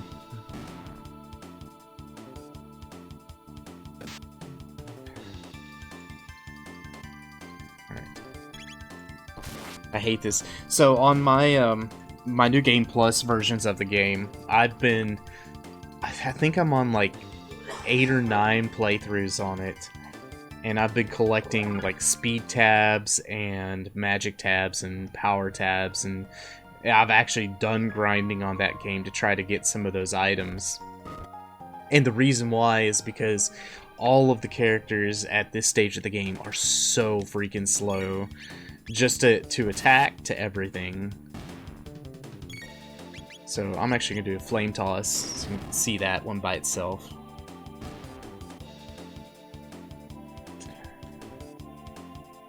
But yeah, they're so slow, and honestly, Luca's is her stats I think is one of the slowest. She's at a speed of 6 while Chrona's at a speed of 12. That should be a pretty big indication. And I think the max on speed is only like 15 or 16, so it's like she is pretty far down there.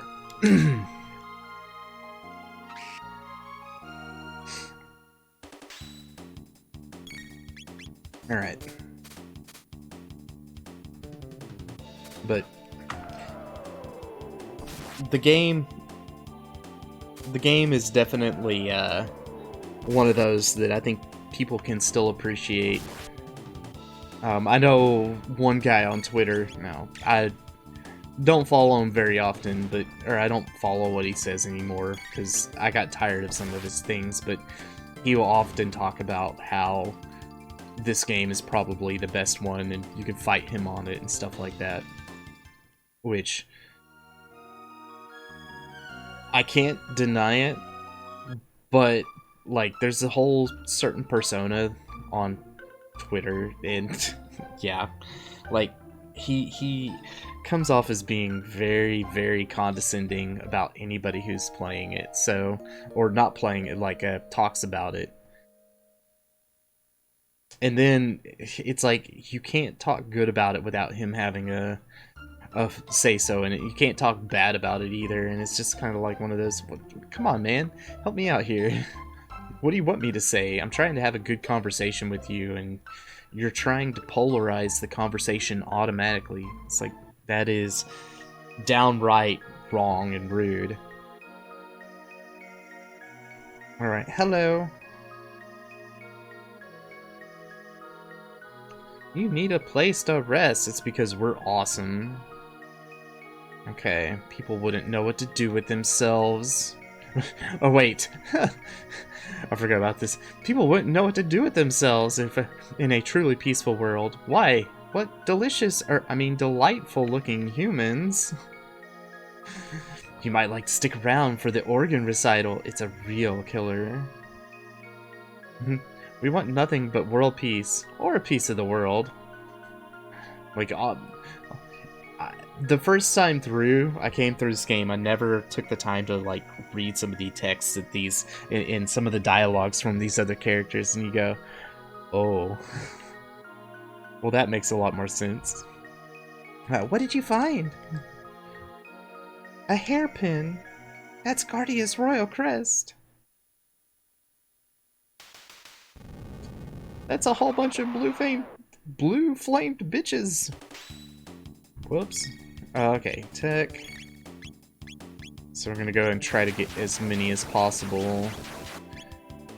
And I'm gonna do, so flame toss goes in a line, it hits whatever the back one is and anything in between. So worth it.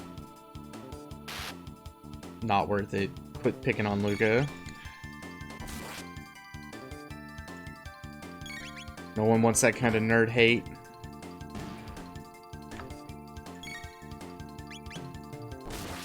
Alright. So this is another thing I really like and this is, it goes back to the whole thing, like comparing this with Final Fantasy and why I always felt like this was a superior game in a lot of ways. The characters, when they go and they fight the enemies, like in Final Fantasy, the attack animation, attack animations in Final Fantasy VI are kind of lackluster. At least in here, your character runs up and actually slashes the enemies.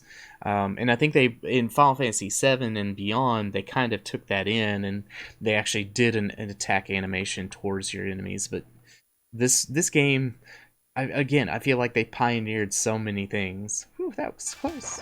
Okay, whoops. Ack! Lower thine guard, and thou art letting the enemy in.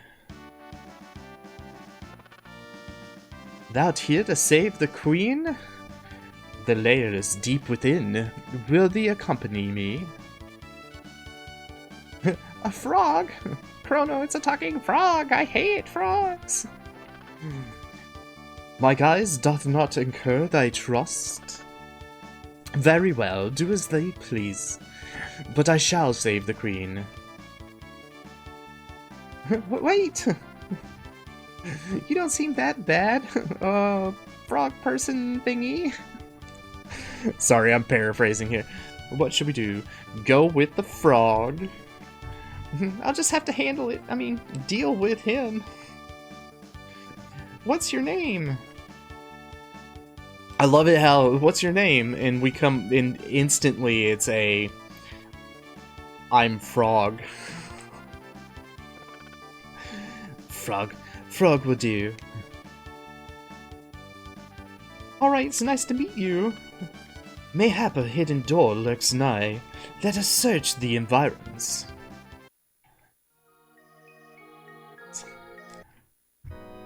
So the only clue that you really get on this is that the, there's two clues. The fact that the one lady is standing in front of the organ. And then the other clue is the lady who says, like, oh, the sweet organ music, it would be a killer. Like, otherwise, you've got no idea. Again, it's the only... There are a few things, right? I still love the game. You can't fool me. Ow. Stop it.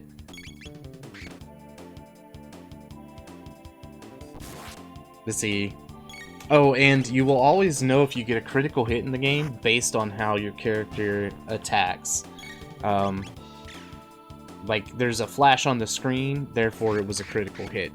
For Chrono and for Frog, they'll actually, like, jump at the enemy instead of just, like, walking over to him. So he runs over and hits. For Luca, there's just a... Well, there's a hammer hit, too. For Luca, I believe her gun looks like it does a super flashy shot or something like that. Alright. We're gonna go make our round. This is a giant loop, by the way. There are many different things in here, and I can never remember exactly. Let's see. Found the secret Naga-et bromide. Hey everyone, it's humans! They're stealing the bromide! They're after the bromide! Get them! And fight off the henchmens. Now you see how he jumped at it and did a double attack instead of just a single? That's how you know. So, we're gonna flame toss. And honestly, magic is really OP. Magic in all games is OP, right? Magic in this game for going against enemies is pretty dang good. And again, Frog leapt at his enemies. So, we're actually looking for Frog to learn. I think it's slash cut, lick cut, something like that. Slurp. Slurp cut is what we're looking for. Which is in 9. Cool, so we're about to learn that. And then Chrono needs to learn slash, and that'll actually learn us a really cool dual tech that is very useful at this point in the game. Okay. Then, I don't know, I don't think I can Steel Saber. Oh, you know what? Let's be smart. We need to equip people's. And I don't think... Yeah, okay. So this game does offer, like, the maiden suit is only wearable by female characters, so definitely a it does has some male-female kind of equipment, which is I always thought it was neat, but it's not necessary, right? Look at these guys.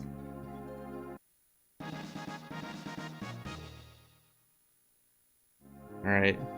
You're humans? They're hiding the queen in the back. Please go rescue her. Inside this building, there's a room dedicated to Magus. Heard something about a treasure there.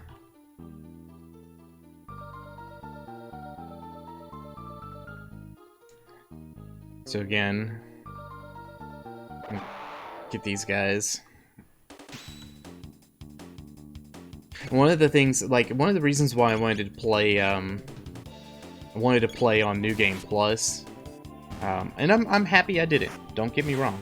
One of the reasons why I wanted to do New Game Plus was because we could basically breeze through almost all of these battles super fast and just, like, focus on the actual gameplay itself.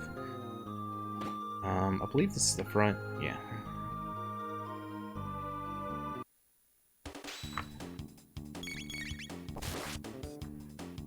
I didn't realize he had so much health. Whoops. He has no health now.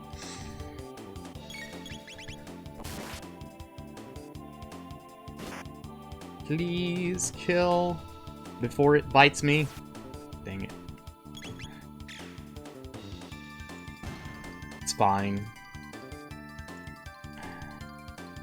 Okay. We'll go look at the Magus statue too. Burp! What's with this disguise? No need for them in here. It's almost my ship. I hate pretending to have to be human. It's so repulsive. The ones we ate recently weren't so bad. Those 2 soldiers we caught look rather plump and juicy. Yakura's so smart. His plan to capture the Chancellor and take his place worked perfectly. Now the Queen's captive. And the castle's in an uproar. So this goes into, like, some of the stuff in the background. Oh, and this guy, I missed it because he talks about how he wanted to go pay homage to the Magus statue, which is in here to the right. All right, we'll go. Oh, dearest Magus, your flashing eyes like stars, and flowing hair like waves atop the sea. No sad sunny day nor a frightful bright place can get us down. As long as you're near, there is nothing to fear. Magus, oh Magus, our hero Magus. This is Magus, by the way. Which is really hard to see because of the text box. That's so stupid of me. Right above me, that guy. That's Magus as well. So let's put that back. He's got a really cool backstory too. 1 speed belt and 1 defender. I believe we want to actually equip Luca with the speed belt just to bring her speed up because it's so freaking slow. Hey, welcome back, Alex. You was back. Welcome back. We're fighting monsters. Come joining us in singing your funeral dirge. All right. So, have you, Alex, I gotta ask, do you know anything about this game? Have you seen it before? Have you played it before? Because we're gonna do some fun stuff. What I missed? Aside from me talking for about an hour and a half about musical instruments, German, and other weird things, not much. I knew this was actually Dragon Quest. Same people. Same publisher. I don't know if the same people actually did it, but now I'm not sure. So, yeah, you don't know anything about it? Okay. So, I assume if you know Dragon Quest and you know old school JRPGs and stuff like that, the Super Nintendo era JRPGs and maybe Nintendo era. I was gonna ask if the same people made it. Yeah. So, Dragon Quest was made by Squaresoft, or which is now Square Enix. Sorry, it was then Square, became Squaresoft, and then merged with Enix to become Square Enix. Chrono Trigger and Final Fantasy and Secret of Mana, I think Secret of Evermore, a whole bunch of them, a whole bunch of games that kind of came out that were really heavy RPG games, were all made by Square during the Super Nintendo era, if you will. There are even more that came out during the PlayStation era, PlayStation 1 era, which honestly, some of those RPGs are some of the best RPGs that exist out there. This is still my favorite, though. Although, Final Fantasy IX, it comes close. Yeah, it comes close. It is my favorite Final Fantasy, and it is really nice. So, real quick while I'm here, I'm going to pause this because it makes it easier to actually see everything that's going on. I can explain. Standard RPG kind of format here. You get the chance to attack, to use a tech, or to combo. And combos only allowed in certain situations. Specifically here, combo actually allows us to combine two people's stuff together. Like, this is combining Chrono's Cyclone attack and Luca's Fire Toss attack to do basically a Ring of Fiery Death. And as I've mentioned it before, this is something that doesn't really exist in a lot of games nowadays. It was completely unique at the time. It was the first time something like this was actually done, as far as I know of. So, like, it just makes it for a really unique experience. I'm gonna go ahead and heal up a little bit here. No, for sure I played one Final Fantasy games as a kid, but I'm not sure which. I think it was 10.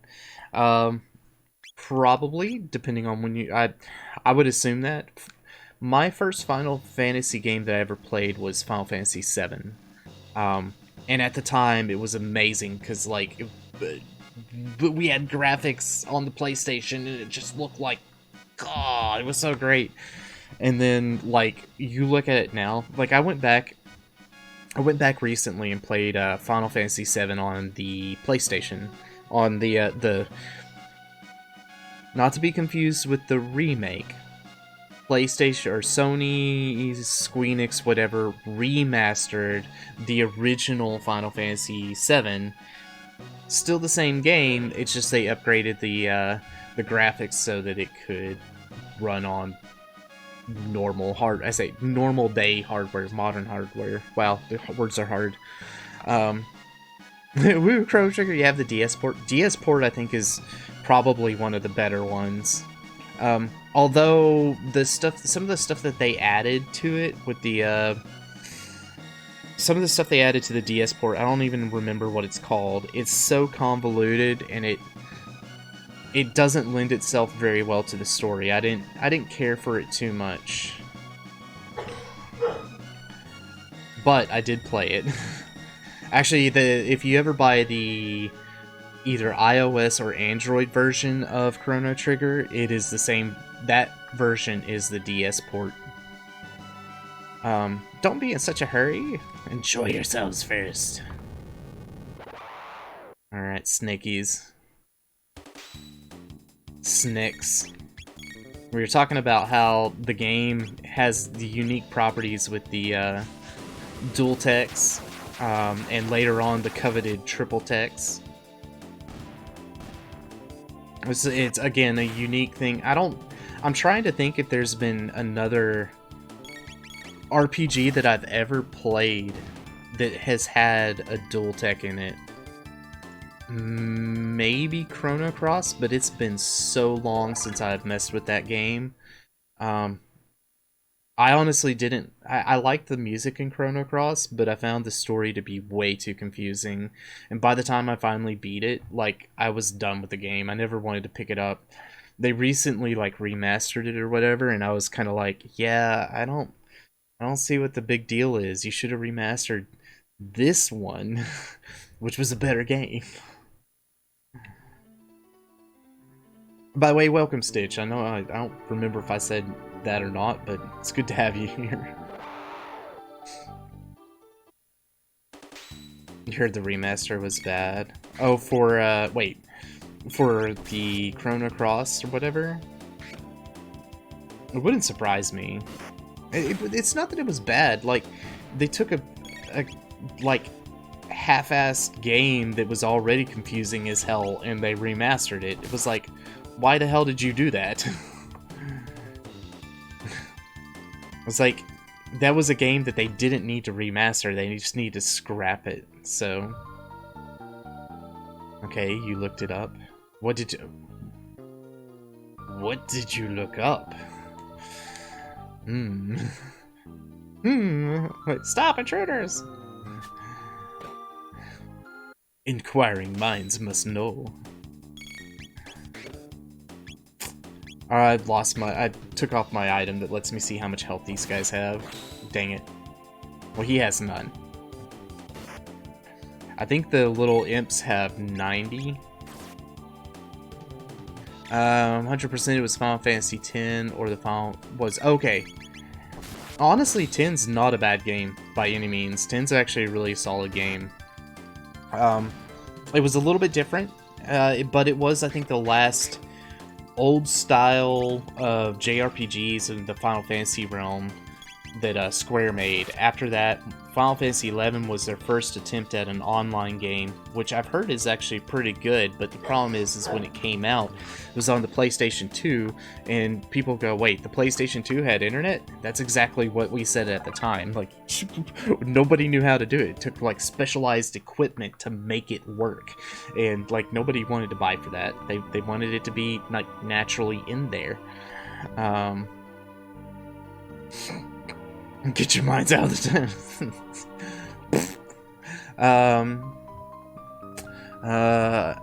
and I mean, I've also played Kingdom Hearts games. For sure. Kingdom Hearts games are similar, but they are, I would say they're different enough, because Kingdom Hearts games are more of an action RPG. They were kind of like what, like, you could, I don't think you could, like, dodge things quite the same way, but they were more action-based. You slash and you crash into your enemies versus, like, choosing from a menu what to do. Final Fantasy X was definitely, like, choose your skills and such like that. Although you could upgrade your, please don't cast slow on an already slow character. Rude. Kingdom Hearts was, I mean, you did get to use your Keyblade or equip your Keyblade, and that kind of affected some stuff, but I forgot to mention I've been playing the remake of Final Fantasy VII. It's good, but the dialogue, it'd be corny. Yeah. Do you find the dialogue corny? I don't think it's any different from the original now that I think about it. No, we were talking about the remake, or not the remake, the remaster of Final Fantasy VII, which it's basically the OG Final Fantasy VII with just upgraded graphics so it can run on modern hardware. And honestly, it's not a bad game by any means, but if you look at it, even with the upgraded everything, it is nowhere near what you have now.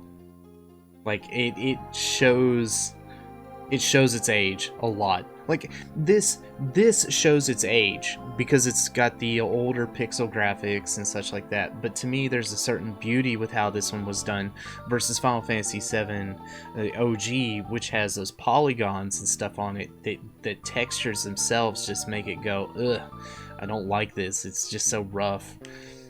And it really did. It was so, like, everything was so pointy and rough around the edges that, like, nobody wanted that shit, you know?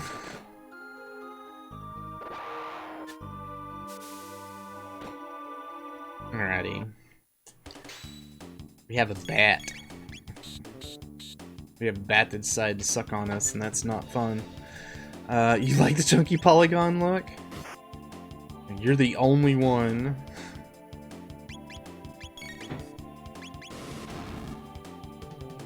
I don't know. Final Fantasy VII was a good start to what they could do, and then when they got to Final Fantasy VIII, they started to realize that there was more that they could do with it, and then by Final Fantasy IX, it became amazing. But yeah, chunky polygon look was just so weird. And honestly, I think that's one of the things that everybody wanted out of the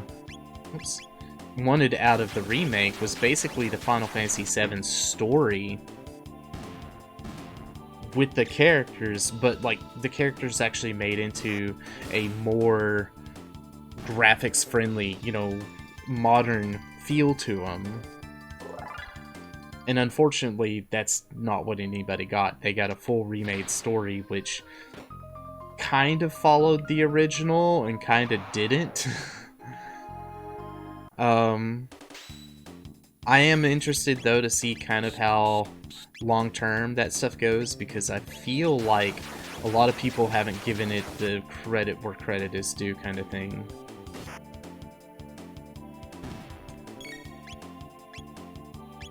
But again, I'm hopeful. I'm hopeful when it comes to Final Fantasy games, except for Squeenix. I've said it before. Squeenix has kind of lost my my faith as a fanboy. You know, they've done a lot of really good things, but here lately, I feel like they've really been falling short. I'm really interested to see what they do with Forspoken. The game actually looks pretty cool, and I'm hoping that they don't screw it up. But it's going to be one of those that, like, I probably won't play right away because I kind of want to see how it goes.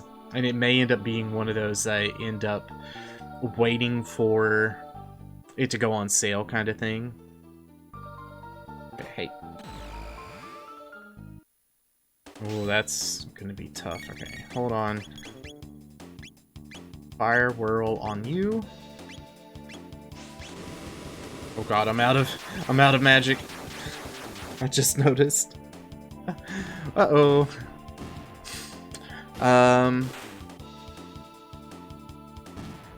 Uh-oh. Like in Kingdom Hearts 3, how the Keyblades change forms to like Ice Blades, a drill, and a hammer. I want to say in Kingdom Hearts 2 they had a little bit of different stuff too, but I can't... Man, Kingdom Hearts 2 was so long ago. Alright.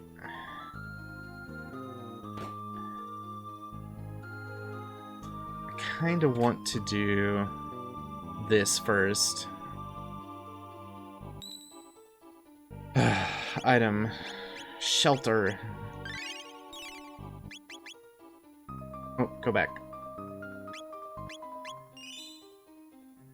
I can just spam summon the Disney rides.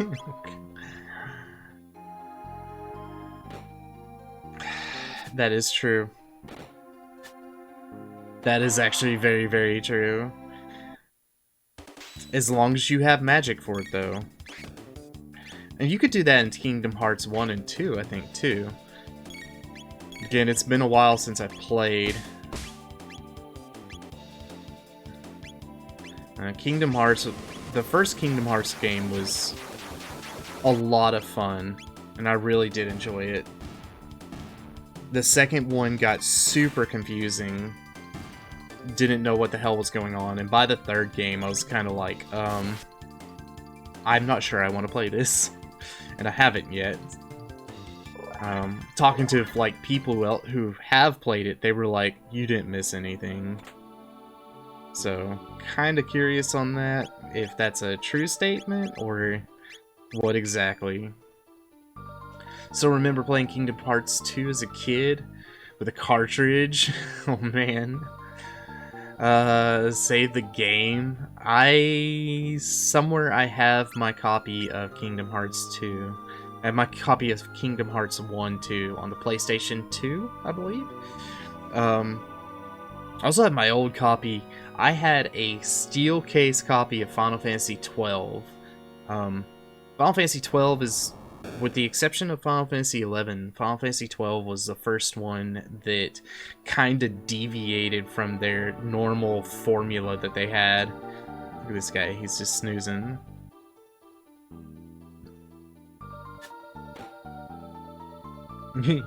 I'll say this, you know what you're doing. Yeah, of course we do. Now we're gonna wreck your face. Final Fantasy 12 was the first time they really deviated from their normal formula, away from everything, because your party was controlled by what they call gambits or anything. Back from harassing Kadash. Is that a party member of a frog? Yes, sir. And his name is aptly named, or he is aptly named Frog.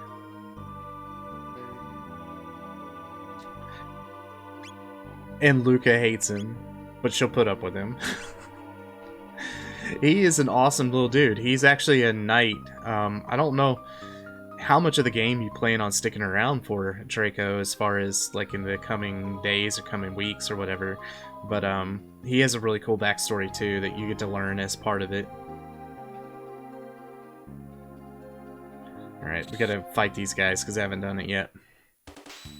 Wait, did I play on the... Oh, crap.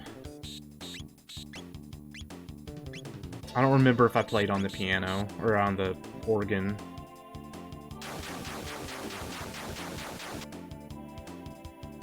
We were talking about how Final Fantasy X, and I guess you could count 10 too, were both like some of the last traditional Final Fantasies that that Square put out, and then Final Fantasy 12 kind of changed that all up. Dang it! What's a guy got to do to kill a bat around here?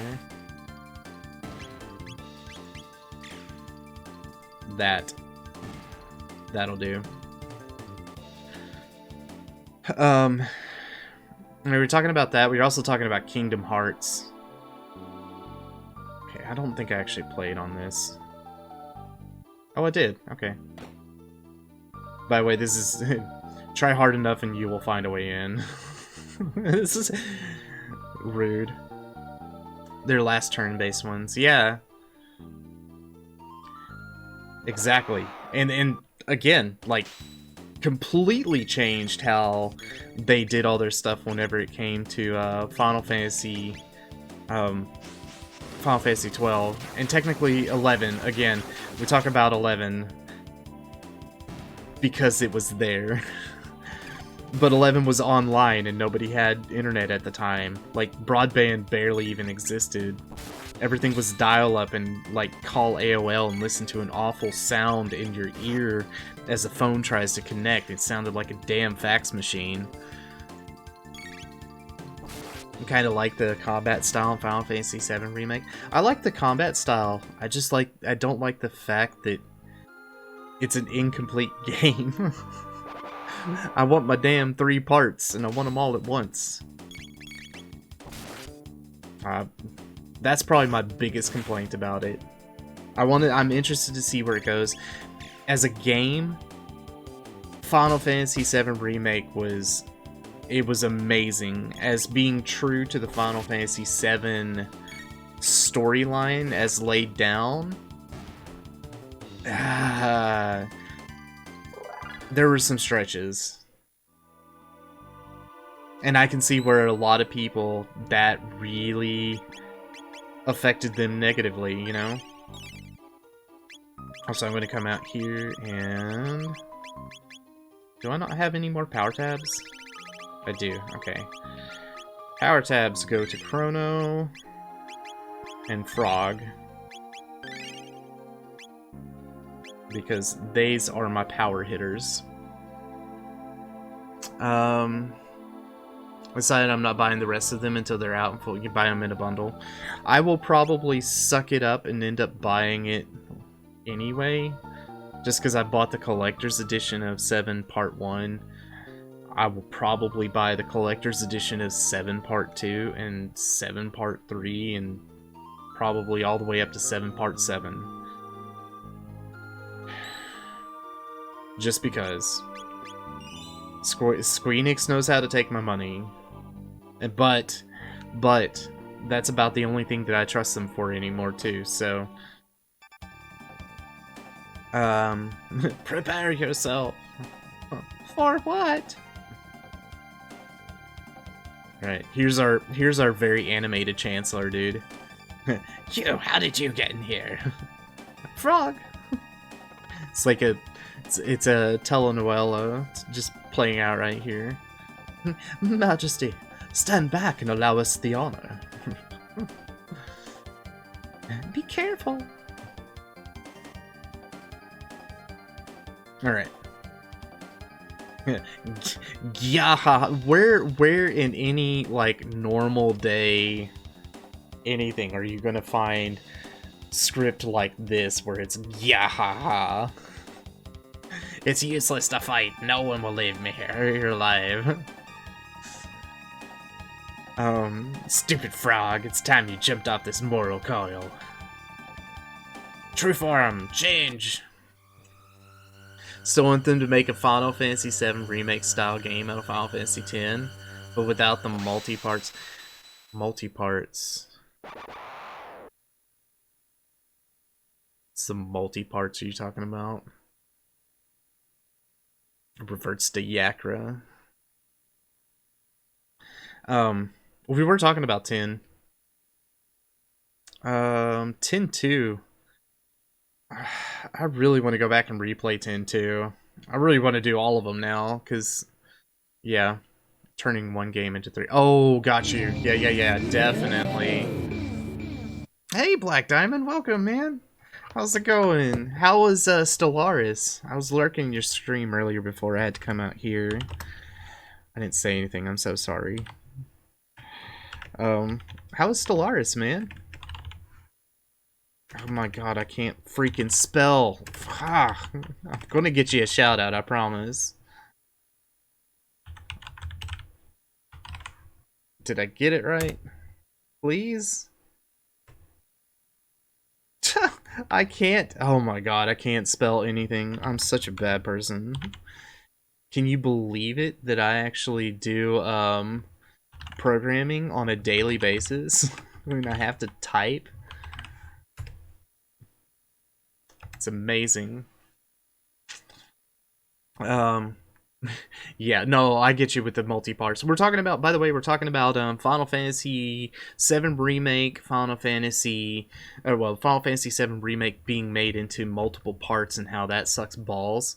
And we're also talking about, like, remaking Final Fantasy X in that same style, just without all the different parts.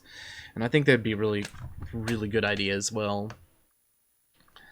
But hi everybody from Black Diamond Stream. My name is Silo. It's nice to meet y'all. I play a variety of games. This is a we're playing retro right now on original hardware for SNES, and yeah, lots of good stuff going on.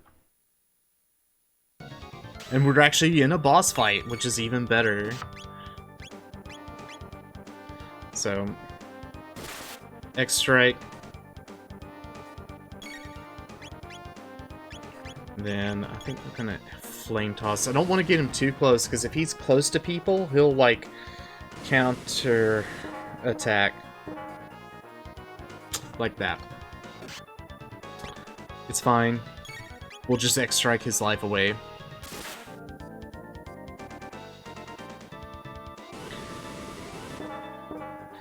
But yeah, we're also talking about like some of the intricacies of Chrono Trigger and how it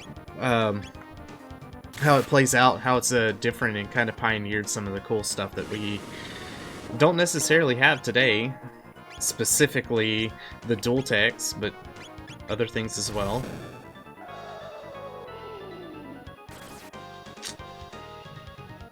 Alright. I think next turn I'm gonna Flame Whirl and then heal with Frog, because I don't think Chrono can take another hit.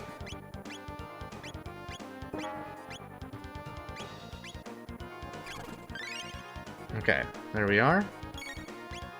So, Fire Whirl. Magic in general on these guys do fairly well. Not well enough, apparently. Alright, don't attack Luca. I say, at this point in the game, I don't have a real healer. Frog will kind of suffice, but he doesn't... He's not the best for it. And we can go ahead and heal ourselves.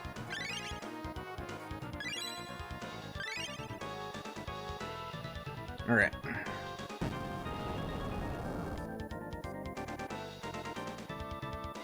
Alright, let's go. Slurp Frog, and then more fire attacking. But yeah, so I'm with you, Draco. I hate the fact that Square's kind of been on this whole like multi-part kick. They did it with Final Fantasy 15 by not releasing out a complete game. You had to wait until like several DLCs later to get the entire thing. That sucked. And then you had Final Fantasy 7 now, where they're not doing it as one, they're doing it as, or Final Fantasy 7 Remake. Make sure I clarify. They're not doing that as one, they're doing it as multiples. I look at some of the other stuff that Square Enix has put out, and it's been just kind of, I feel like it's one flop after another. If they've just been hit and miss, it's like they may have gotten one right, but they screwed up on the next one. It's just like the company is really iffy in my eyes now. If they would expand the story some, I wouldn't mind so much. From what I understand, they managed to cut stuff out of Final Fantasy VII Remake. They condensed some of it. That's what was weird. They added some things and they took some stuff out. They added some stuff from different storylines, like from the, I think from Crisis Core and some of the other things. I don't know that for certain. That's what my chat was telling me at the time. I never played Crisis Core, so the fact that I think they're re-releasing it kind of makes things that maybe I'll be able to go back and replay it. I think the Chrono and Luca. Yeah. Thank you, Frog. Thank you so much. Please join us. Alright. Get a mid-ether, and then the real Chancellor. What? So you never played any of the Final Fantasy VII compilation. It's confusing as shit, man. Don't do it. Oh, your highness, as you can see, I'm undamaged. Bye. No, it's confusing as hell. However, I think that based on some of that story stuff, that's why people are so upset that the remake did not stay true to some of that stuff. Let's return to the castle. Okay, well, let's go. By the way, to just let everybody know, because of yakking earlier tonight, this is about 1 hour's worth of gameplay in, and we're like 2.5 hours into gameplay. I love you guys. Thank you so much. King Guardian, you had me so worried, Lean. I don't know why he's suddenly an old man. That no-good Yakra impersonating me and kidnapping the queen. We must create a criminal justice system in this kingdom to do away with such fiends. Frog's music, though, by the way, is amazing. Try to turn it up a little bit.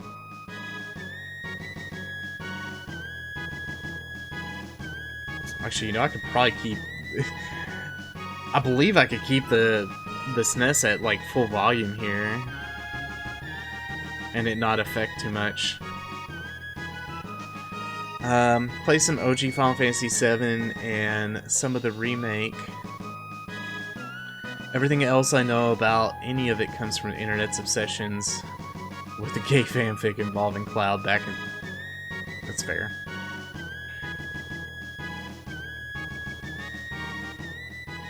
Turn that down just a little bit. And also wait, because internet decides that it does not want to work right now.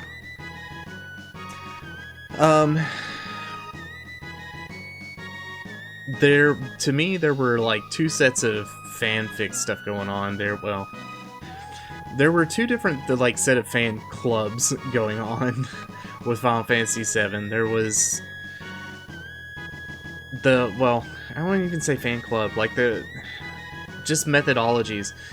I don't want to ruin anything for anybody who hasn't played the game, but then again, it's kind of like the game's been out for what, like 16 years now, so, or longer, 18 years. If you haven't played it by now and you don't know stuff about it, then I kind of don't feel too sorry for what I'm about to say.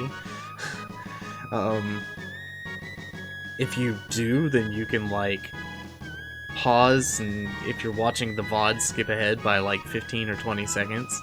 I'll give you a thumbs up whenever it's ready. Otherwise, you can just mute the stream for just like about that amount of time. Starting now. There's a spot in the game where like Sephiroth comes down and he kills Aerith, and my generation, because we were there when the game came out, we were so obsessed with like trying to figure out how to reverse that from happening, and to the point where there were so many different fan theories out there that like none of them were correct either. Like none of them were correct, but for some reason people thought that that's something that could happen, and they were absolutely wrong. I think it was even like confirmed by the developers that that was never a thing, but people just decided that it could have been, and there was this like what led them to believe it is there was a glitch in the game itself that caused Aerith's body to show up in the slums, in the Sector 5 slums, the Sector 5 slums after you get the key to Midgar and you come back. And, like, they absolutely thought that you could do it. Okay. Sorry, that was a little bit more than 20 or 30 seconds, but yeah, I had to go on about it. I failed to protect the Queen, Lean. I hath disgraced thee. Frog! I felt like there was some kind of... Like, Lean is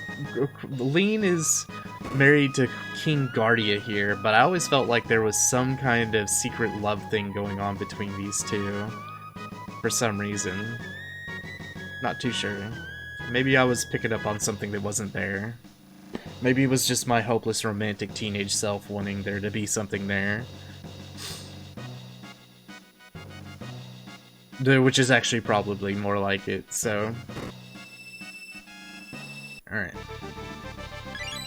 Fair, right? Huh? What happened? Princess Nadia! Chrono! Wait, I love it. Who's this chick? It was awful. I can't recall it all. I was somewhere cold, dark, and lonely. Is that what it's like to die? Welcome back. Welcome back, Princess Nadia. Wait, you risk your life? Wait, Princess Nadia! Uh-oh. My cover is blown. I guess you guys figured it out. Sorry, Chrono, I didn't mean to deceive you. By the way, the localization on this game, when they did all the translations, is amazing too. I think whenever they redid it for the Steam version, they got all the localization stuff wrong or something like that. They didn't take the original text, they like went and rewrote it again, and it just does not work as well. I'm Princess Nadia. My father's King Guardia the 33rd.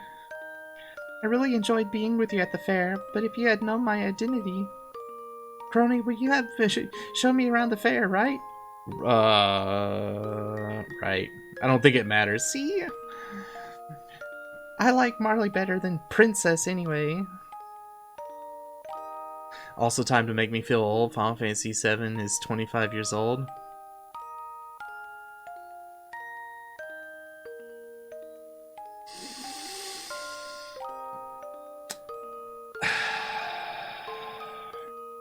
Oh my god, Leonardo DiCaprio would have dumped it this year. Burn. Oh man. That's awesome. Oh, that's so wrong and awesome at the same time. And I do feel, I feel it sometimes that I am old. It's... I hope I don't look it. I try. I moisturize like 3 times daily. No, I don't. Probably should, but I had to follow up with feeling me with a zinger to make me feel better about myself. Thank you. It's the softening. It's what keeps me young. That an excellent hair product, yes.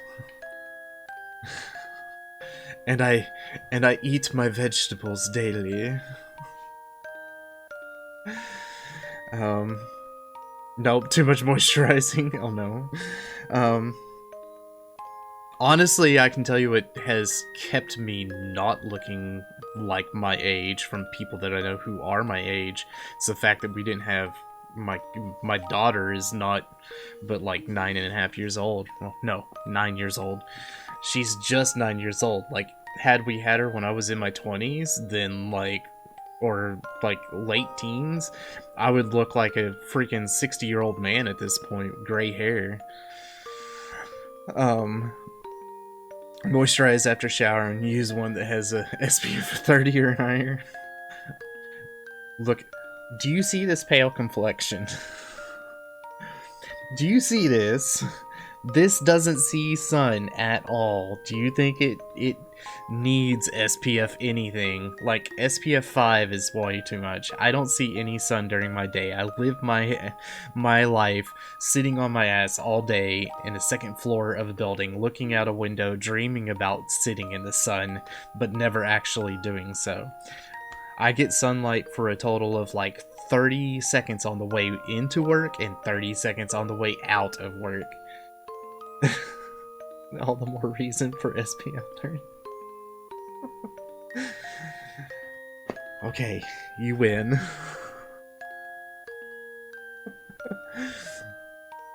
Camera focus. Oh my god, it doesn't want to focus at all. Okay, there it is. The real queen's safe, right? Let's go home. Alright, and the first time in our story, the 3 become 1. That sounds really bad. Well, you want to talk about fanfic and stuff like that? Do you know how many people from my generation drew had fan fiction, drew fan art of Chrono with his 2, and well, I guess later 3 hotties following him around? Yeah. Luca got it like really well represented too in a lot of fan pictures and stuff like that, fan art. Alright. Do you have anything special to say? You're the real queen. Huh? You really could be my twin. You could imagine. Yeah, man. Marley, surprisingly, Marley didn't get a lot. I don't think Marley got a lot of fan art. But Luca, something about the nerd glasses, I guess. I don't know. That and I bet you it was just too cliche for the guy to get the blonde, you know? You gotta get the purple nerd, the purple-haired nerd. That's the best thing, right? You two better get along or I'll be in big trouble. I'll keep my fingers crossed. Everybody's like, wait a second, what? Excuse me? Never mind. Yeah, basically, if y'all don't get it on, Marley's not going to exist, alright? Do you got it? Also, I'm gonna point out the queen's room is over this way. The king's room is actually on this side.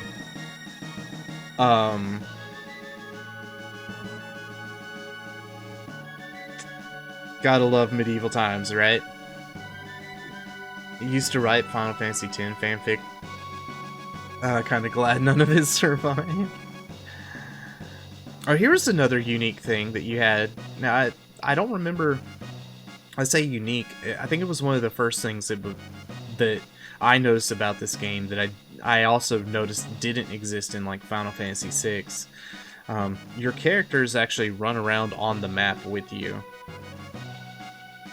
Sorry. My brain just said I had to point that out. Alright. 'Twas a fault of mine which endangered the queen. I shall depart for good. Eek! Indeed, your resemblance to the queen is uncanny. Chrono, you have potential to be a good swordsman. Now, if there was not fan art between Luca and Frog, I would actually be kind of surprised. Froggy, you weren't such a bad guy. Because she was like the first to announce her disgust, and then like suddenly she's cool with him. Alright. So now we get to make our way back. So we have done everything. We can make everything right in the world. I'm actually going to go... I don't think I'm at full health. I'm going to go back and heal. Mainly because I can.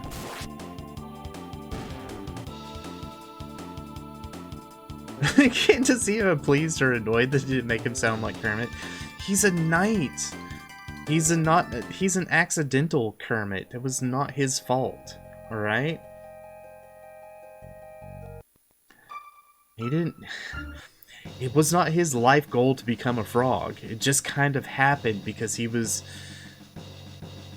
in the wrong place at the wrong time, you know? Again, I don't want to spoiler the story. There's things that happen that make it, you know, that talk about this stuff, okay? I don't even remember when you came in. Like, had we defeated Yakra at the time? I think it was after we did. Like, when you came back in. Okay, let's do this properly now. Who? Yeah, okay. So, to summarize what has happened in about the last, what, hour and a half, we made our way to this time frame. Luca has something called a key, which allows us to use the gates, which is the time gates. When we were here, we found out that Princess Nadia, or Marley up there at the top, she had disappeared. We figured out that she was the direct line of the Queen at the time. The Queen was supposedly knocked out and killed, and therefore Marley no longer existed, creating a paradox of who knows what. Well, we were given the ability, option, whatever, if you will, to stop that from happening, in which case we teamed up with our little frog friend there, and we basically saved the queen from a monster disguised as the Chancellor named Yakra. And this game's like ancient, so you wouldn't worry about spoilers. Yes, but it's even older than Final Fantasy VII. Come on. We came in at the end of that. Okay, and so this is like we went back and we killed Yakra, we released the real Chancellor, we have since, basically at this point, we are heading back to our normal time so we can bring everybody home, and everything goes back to normal, no harm, no foul, yada yada yada. That's the goal.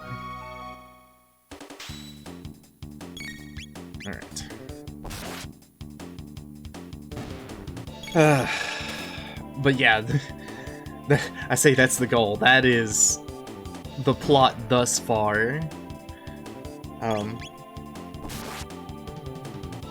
Again, trying to make sure you didn't miss anything as far as the overall story goes. And if anybody is curious, like if they miss a piece or something like that and they need to be filled in on what happened, let me know. I live this shit, okay? At one point, I think it was either this year or... Yeah, I think it was this year, Kadash was playing Chrono Trigger, and I think he was getting stuck or something like that. I was like, do you need help? I'm like, I wrote the manual on this game, damn it. I had so many, like, back in the day when internet was still fresh, right? And gaming websites were still fresh, there were different places you could go to get, like, hints and stuff, but the big one, the major one that you went to at the time was a site called GameFAQs. It still exists today. I think it's ran by GameSpot, which I'm not sure who GameSpot is actually owned by. For some reason, I wanted to say GameStop, but it is not GameStop. It's somebody else. I think it's like Comic Book or something like that. That GameFAQs. GameFAQs was like the place to go, and all the guides were written in text. Like, there was no HTML. You couldn't just click on a link.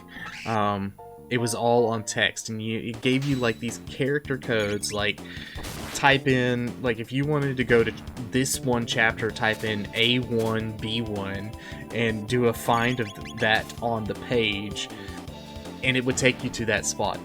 Which honestly was a really big thing, because back in the day, Microsoft Explorer, okay, there were only like 3 different browsers back in the day that we could actually use. Microsoft Explorer was one of them, and it did not improve over time. It wasn't too bad, but actually, I don't even know if it was called Microsoft Explorer, if it was just called IE.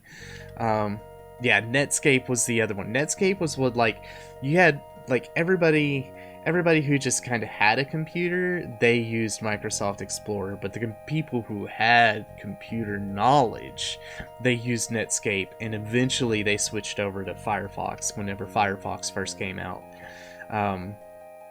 That was not, well, actually, take it back, it wasn't Firefox, it was Mozilla, and then eventually that became Firefox, or at least one of the releases that they had became Firefox. Fun times, cool stuff, good knowledge. Leave the bridges out, yeah. We're gonna go take a look at the bridge. See this poor thing? Dang. Frog made it across by swimming to the other side. Well, bye, Frog. Netscape was a default browser on elementary school computers. Yeah, Netscape was really good. It just did not... It did not stand the time, the whatever, the ticket time. I don't even know what the hell I'm saying. Like, it just didn't... It didn't last. But... eventually, Mozilla gave way to Firefox, and Firefox is still around today, and it's really good. And I think I want to say, like, Firefox, the Mozilla Firefox people tried to release another version. Test of time, thank you. Oh my god. Idioms are hard, even when they're in your own language. So is words. So are words. Don't judge me. I want to say Firefox came with something that was like Firebird or something like that. It was the same idea, but they had something else that they were trying to work with, and it wasn't a bad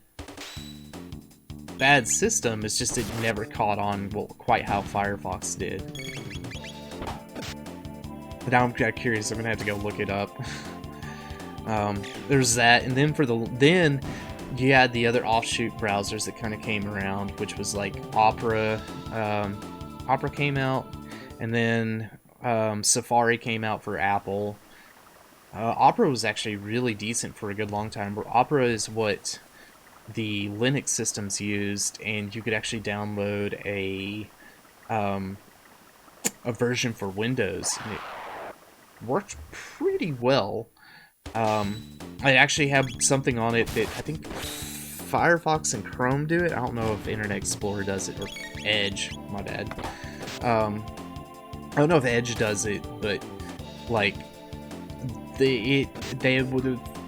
Opera was one of the first people I know that allowed you to kind of like bookmark stuff to a home page. Like you could go to it and be like, okay, these are my things that I most commonly want to do. And you could have like Google would show up, or Yahoo or Lycos or whatever you used back then, right? And then you would have this homepage with like little panels that you could select on.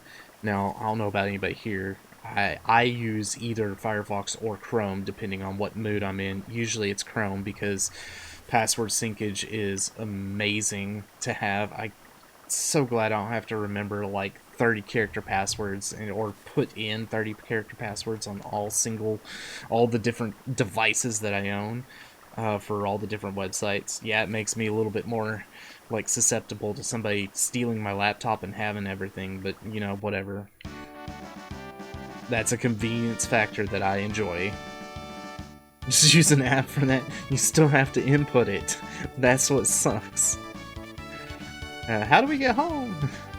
Your Highness, Princess, we call me Marley.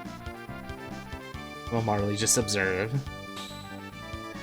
I'm going to hold my shell up into the air, and it's going to make a blue portal for which you are going to jump through and love it. It auto inputs on all devices. You have to install it on the device though. Wow. Wow.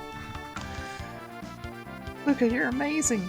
Just have to remember one password. I used to only remember one password, and then somebody got that password because it was associated with an account that got hacked, or that the website got hacked, and I had to change it, and now nowhere has that password anymore because hackers, you ruined the world. Ain't it the truth? I mean, enough with the false modesty. You have a real gift. I would trade my royal ancestry for your genius in a heartbeat. Well, if you say so. Alright, bet. Alright. Anyway, I'll call this thing a gate. It's a kind of portal that takes you to the same location in a different era. Gates are very unstable, so I use the principle behind my telepod device to create a gate key. Now we can use them as we please. But why did this gate suddenly appear? Well, either the telepod had something to do with it, or something else made it. This is getting pretty weird. Let's at least go back. Okay. Alright, coming, Grono? No, I'm just gonna stay behind and let you guys go in and take the key. What the hell?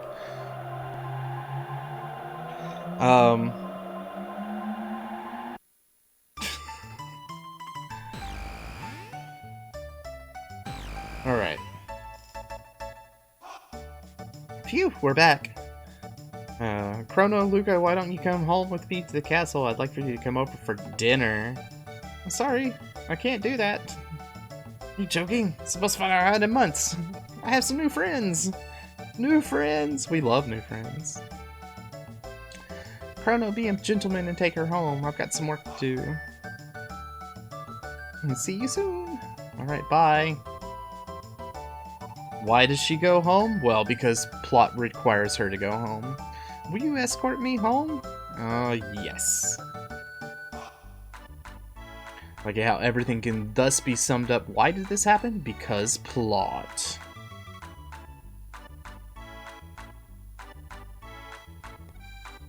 So, here's the real question. I actually have enough money to buy it. So if you're your first time playing the game and you want to have a really easy time to begin with, you can come over here to Melchior and attempt to buy this load sword. if you can, it will like put you way far up in everything, because I mean, it's super powerful, especially at the very beginning of the game. Alright, whoops, sorry, I didn't mean to do that again. Alright. Because see, we're at Steel Saber, right? Our attack is 31. We up it to the Load Sword, and it now goes up to 33. But had we had it at the beginning, it would have jacked it up like a good 9 points, which would have been a hell of a lot more useful. Now it's just going to be one of those, when we get to that point, we'll have it and we'll be pretty much set. Also, you see these guys racing or running around in a circle? There's a way, and if you talk to this guy right here, he'll say the Steel Runner might try something. So if you wait until like the next race or something like that, gotta wait. You can come over here and say, alright, Green Ambler won.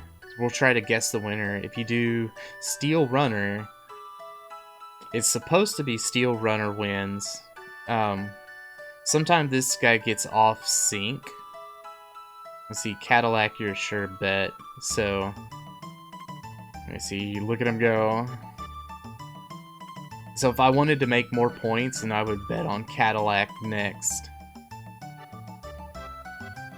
It's one of those things you could just guess and try to find out, and you got a 25% guess, or a chance to guess it right, but Old Man here doesn't lead you astray at all.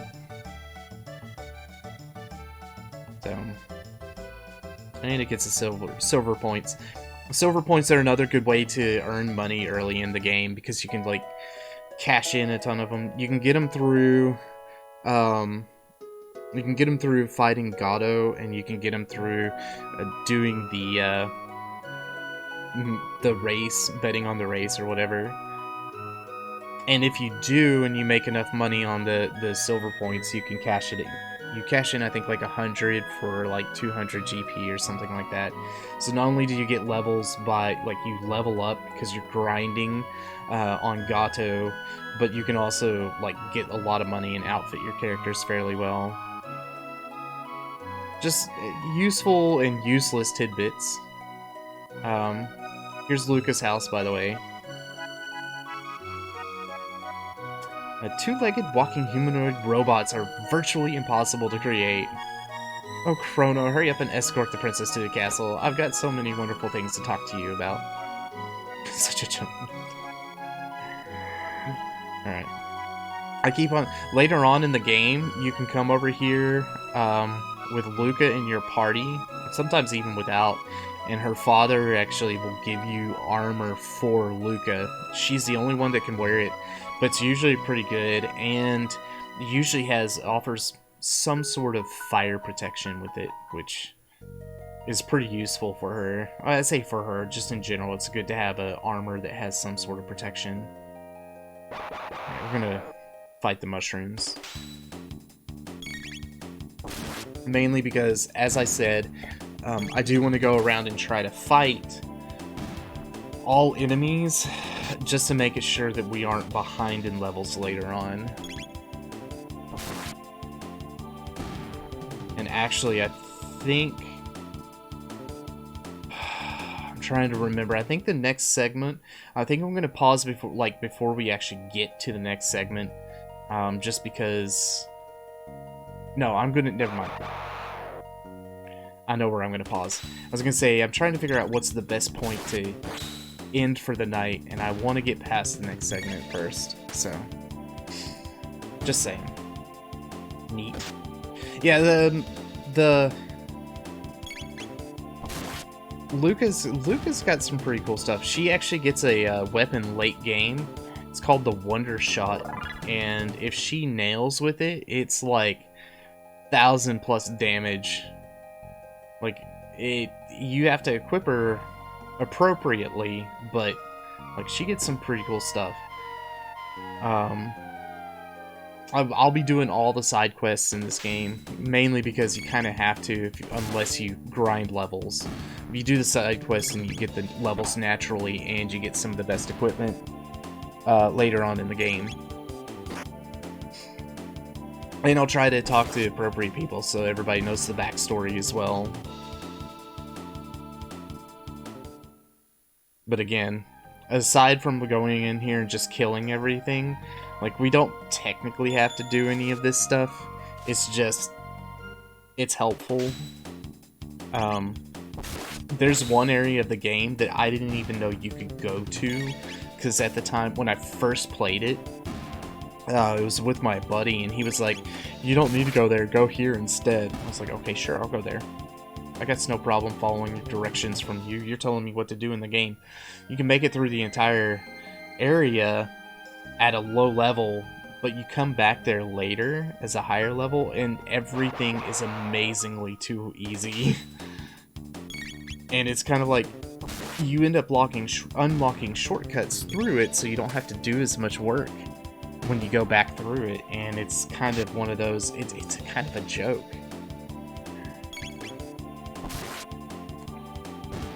So, with what's about to happen, I'm not going to tell you exactly what happens. So, again, to summarize where we're at, by the way, ta-da! This is a cool place. There's actually a lot of pictures or whatever that takes place. I say pictures like fan pictures, fan screen captures, things like that take place in this exact area. There's like a bonfire. You got all the different characters kind of spread out amongst it. It's cool stuff. It's good stuff. So, summarize all the plot from beginning of the game up until now. We woke up, we went to the fair. We bumped into Cheeky Poo here. She lost her pendant. We found her pendant, gave it back to her. She's following us around. We did fair things, whatever. Went and saw our friend Luca. She zapped us from one place to another on her telepod. Marley gets up there, Cheeky Poo gets up there, messes with her pendant, and zaps her into the past. Turns out she was actually a royalty, descendant from the royalty at that time, and they mistook her for the queen. So they stopped looking for the missing queen at the time. And now you have, she ended up, like, disappearing as part of that. So Luca comes back in time, she finds her way back, and you and her try to change history back to what it's supposed to be by saving the queen. You meet up with your buddy Frog. Frog kind of helps you out with that. You can tell that there's some kind of weird chemistry going on between him and the queen. Who knows? Maybe she's got a thing for the green ones. I don't know. I'm not going to kink shame that. You get done saving Queen. Marley comes back. Everything's fine. We're coming home, and we are bringing Marley back home to the royal castle where she belongs. Princess Nadia. Are you alright? Where have you been? I heard you were abducted. We had soldiers searching for you. Scoundrel, you're the one, huh? Kidnapping Princess Nadia. No, Kronos. Look at him, he's like bouncing up and down. Admit it, you confused her and tried to take her over the throne. Terrorist! Stop it!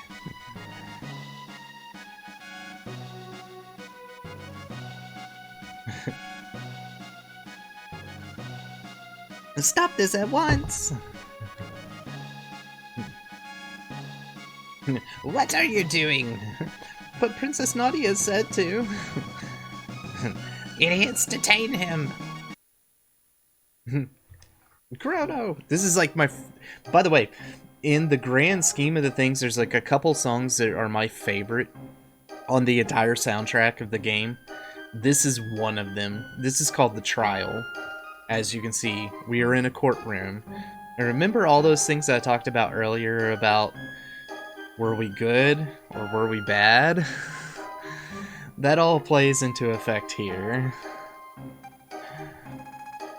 There are several things you can do to get on the good side. There's several things you can do to get on the bad side. We did all the bad things and none of the good things. Whoops, yeah. Whoops indeed. I'm the lawyer, Pierre. Chancellor, members of the court, we now bring forth the defendant Chrono, who is charged with abducting Princess Nadia.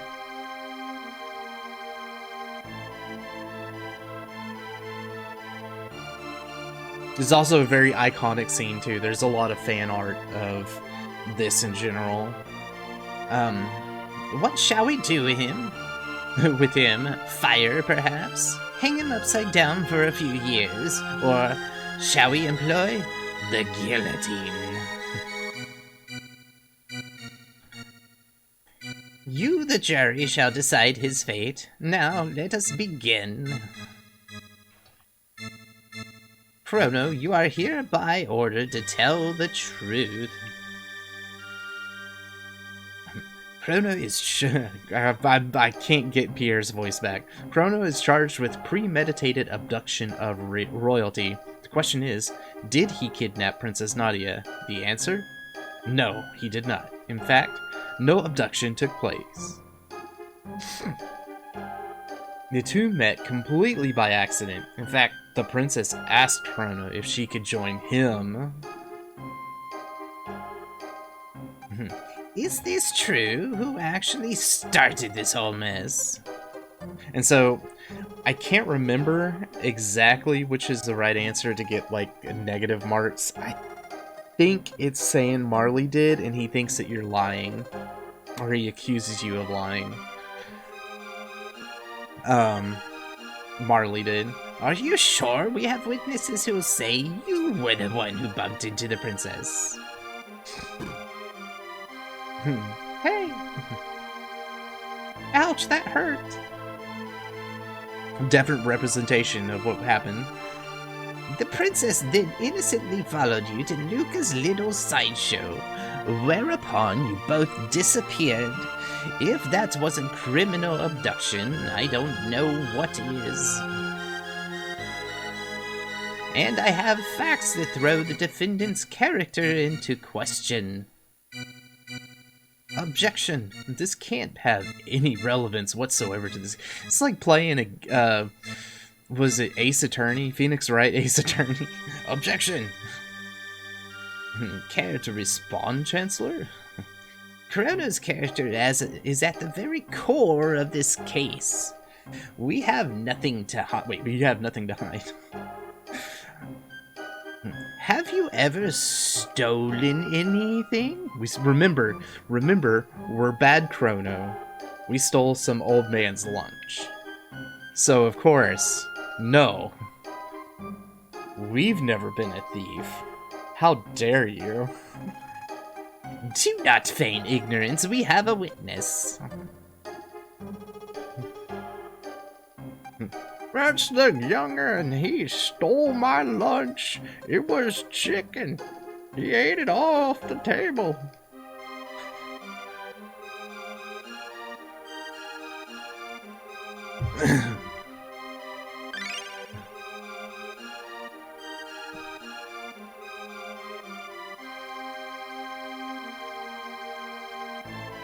Let the record show that he stole from a poor, helpless man. Rip. I told you we were going to be bad, Chrono. The issue here is motive. Was there any motive for this fine citizen to kidnap Princess Nadia? No, there was none. What about ransom? Chrono, her fortune did tempt you, did it not? Well, absolutely not. No. No, it would never have tempted. Never. Fine, upstanding citizens that we are. We're humble and we love our peasant upbringing. Are you sure you really weren't tempted? Not at all.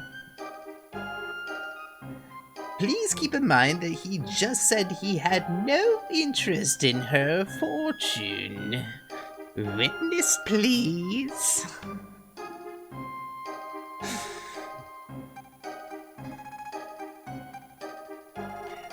He can't fool me. I saw him with my own eyes. Dear me, I'm so nervous. He didn't seem to want to return it either. It's my family heirloom. May I please have it back? No. Oops. He tried to sell it to the merchant. Oh my, it's the pendant. I'm sorry, but I can't buy that.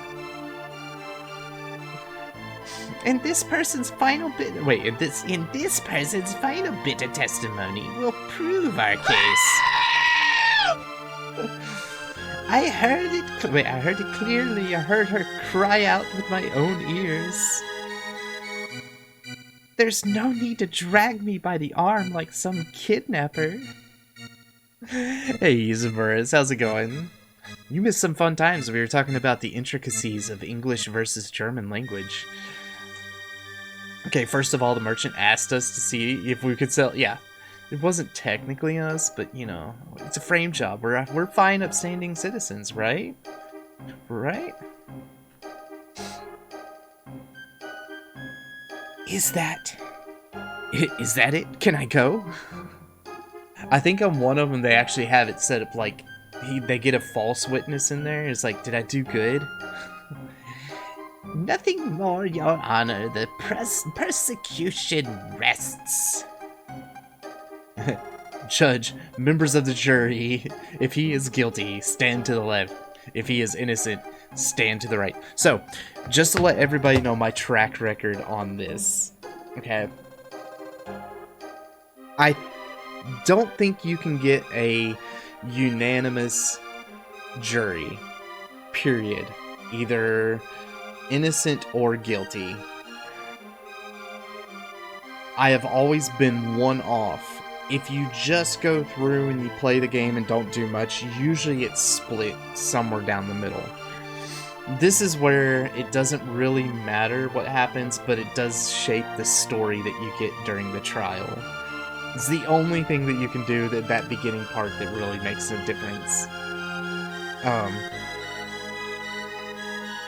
We have to go through this, by the way. Guilty. I love it when they say guilty. The audience is like, woohoo! Not guilty. This will be the one. This is the only one right here. He's a boo. Guilty. Like, I did everything. I lied on stand. Yeah, not really. What the hell? Okay. Guilty. Hang him and quarter him?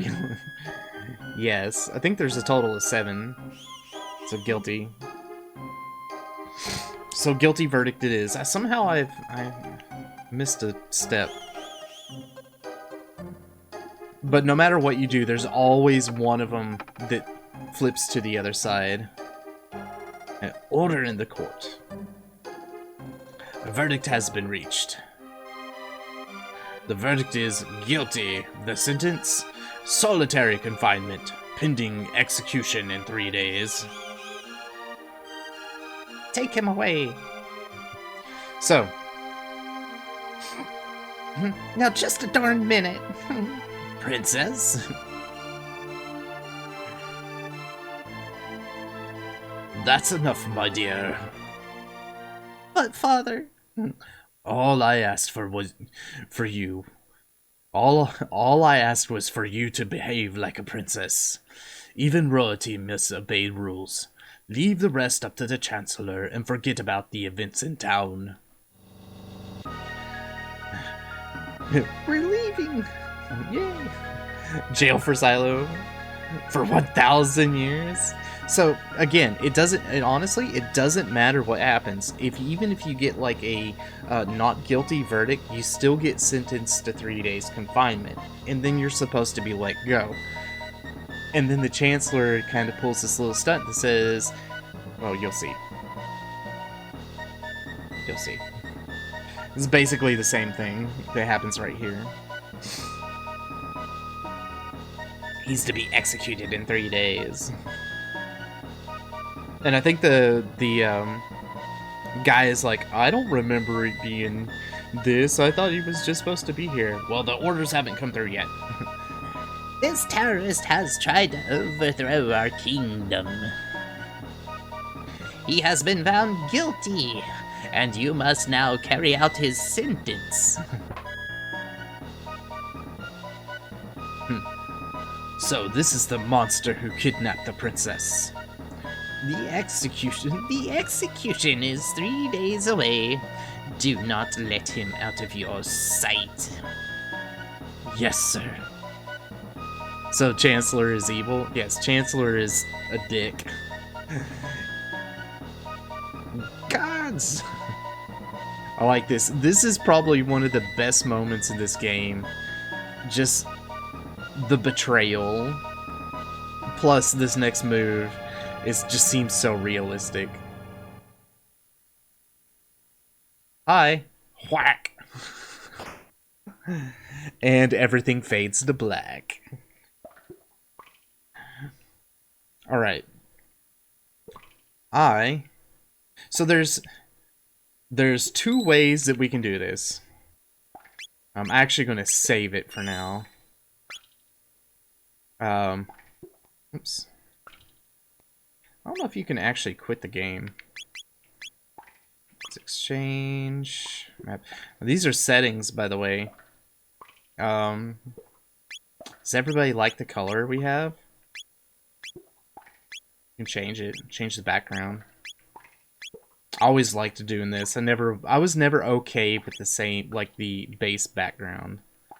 So.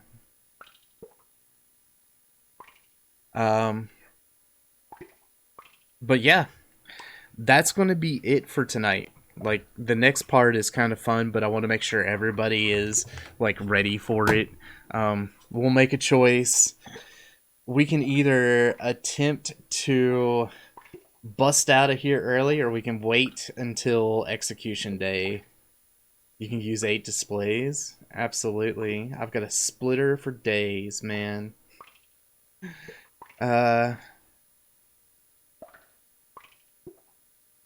If I were him, I'd try to speed up the execution by about 3 days. I'd try to be on time next time. There will always be a VOD for 60 days. Honestly, I could if you guys want, I can upload this guy to YouTube tomorrow. Or I set him to upload, and so he'll sit on the YouTube channel so that he'll be out there for anybody who wants to come back and watch it. I think I'm doing that with Cat Game. I just need to bundle it all together and rename some stuff. I know I did it with Elden. There's like 21 episodes out there, something like that, for Elden Ring. Because some shit should not be lost. But with or without our hour-and-a-half music and German talk, I mean, that was fun. No, it will be with it. It will be with it, because I don't ever edit it. I just put it out there as it is. The world can see what an idiot I am. I'm okay with it. As one of my favorite streamers, one of my favorite YouTubers, used to put on his Twitch page, I act like an idiot for your entertainment. Absolutely. I act like an idiot, and it just happens that y'all get entertained anyway. I don't. So. Yeah, but to chat while you try to play a game not so well is a certain... Look, here's the thing, though. This is a game that I know frontwards and backwards. I can play without any issues. Hold on a second. Just hit the reset button. By the way, Isenverse, we're playing on original hardware, which I'm very happy about. You know how difficult it was to get it to go to this aspect ratio? It was like a totally just a right click and an insert filter aspect ratio.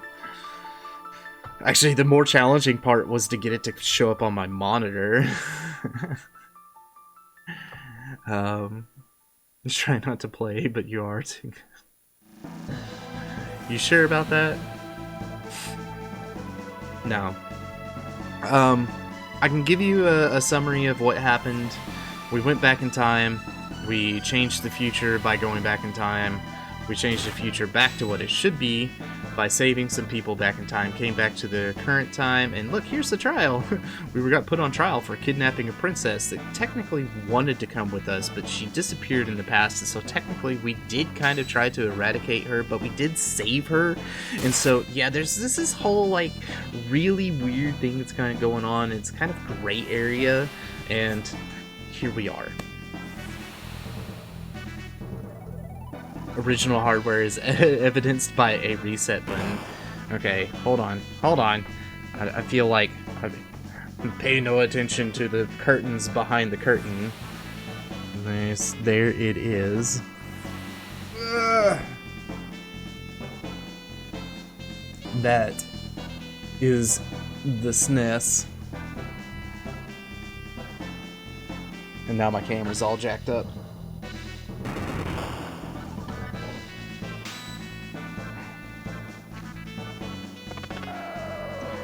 As evidenced by a reset button and the fact that you have to like pause an emulator to get that shit to work, so not too much difficulty. Honestly, it wasn't that bad. The hard part was finding the right equipment. Is that a rainbow frog? It is. It's actually a spell that I hate using. Frog Stomp is what it's called, I believe, or something like that.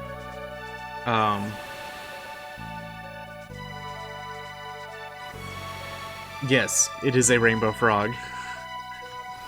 There's also a frog flare that you can get as a dual tech later on in the game. There's a reason why I don't like using rainbow frog very often. I forgot what, I really don't remember what the fuck it was called now. Because again, I never use it, because it's one of those, in several games have this option, right?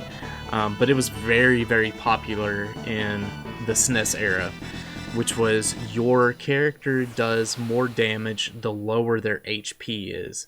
So in the case where they show Frog's HP, he's got like 10 left or something like that. He's in critical condition.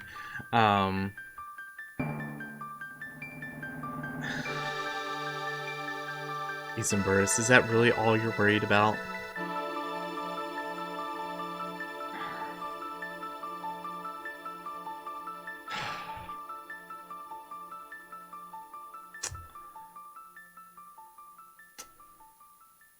This was back in the day. Who knows?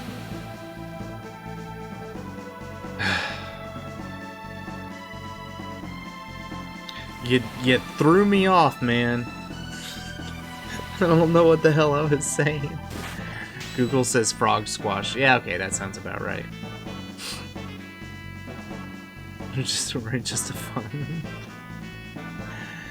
Frog Squash is based off of the less HP that Frog has, and whenever it pops up here again, you'll see, like right now against Flea, everybody has 800. On this next scene where Frog Squash becomes into play, he's got like 10, but everybody else is like a lot more. I say comes into play. Not right here. Not right here. But it's one of those, it does more damage the lower your HP is. There's only like a handful of spells like that in this game. One of them is frogs, and then I think Ayla has one that is a dino tail or something like that, and it also okay, so yeah, frog's at 50 right here,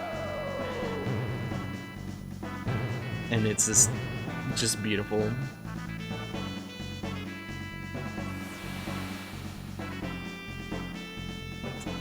If I would tell you my worries, you have nightmares till the end of the nightmare. Aww. This is...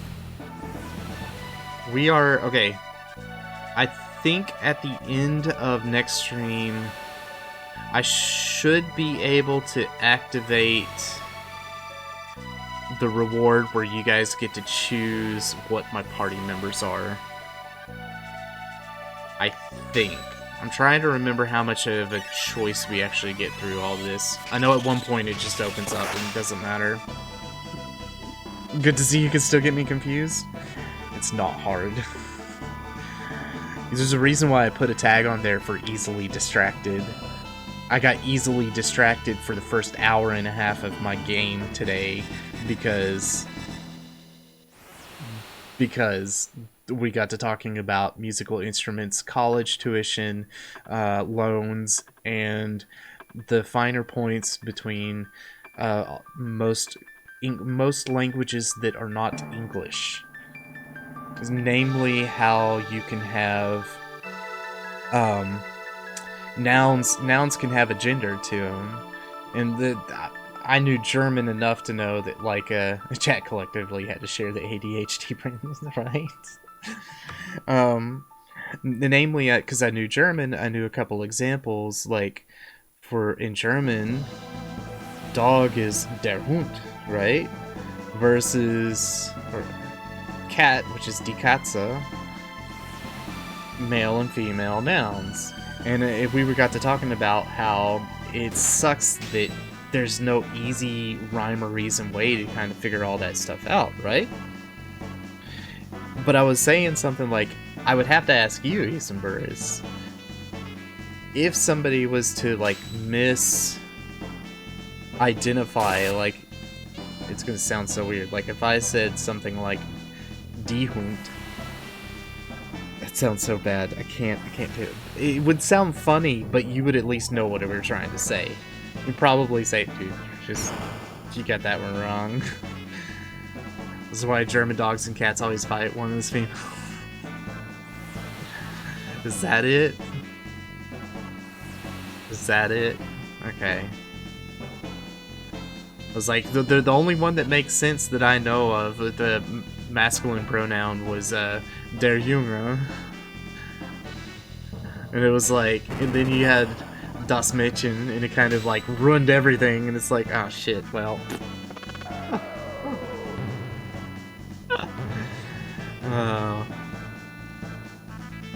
But yeah, those were, you missed some good conversation in there.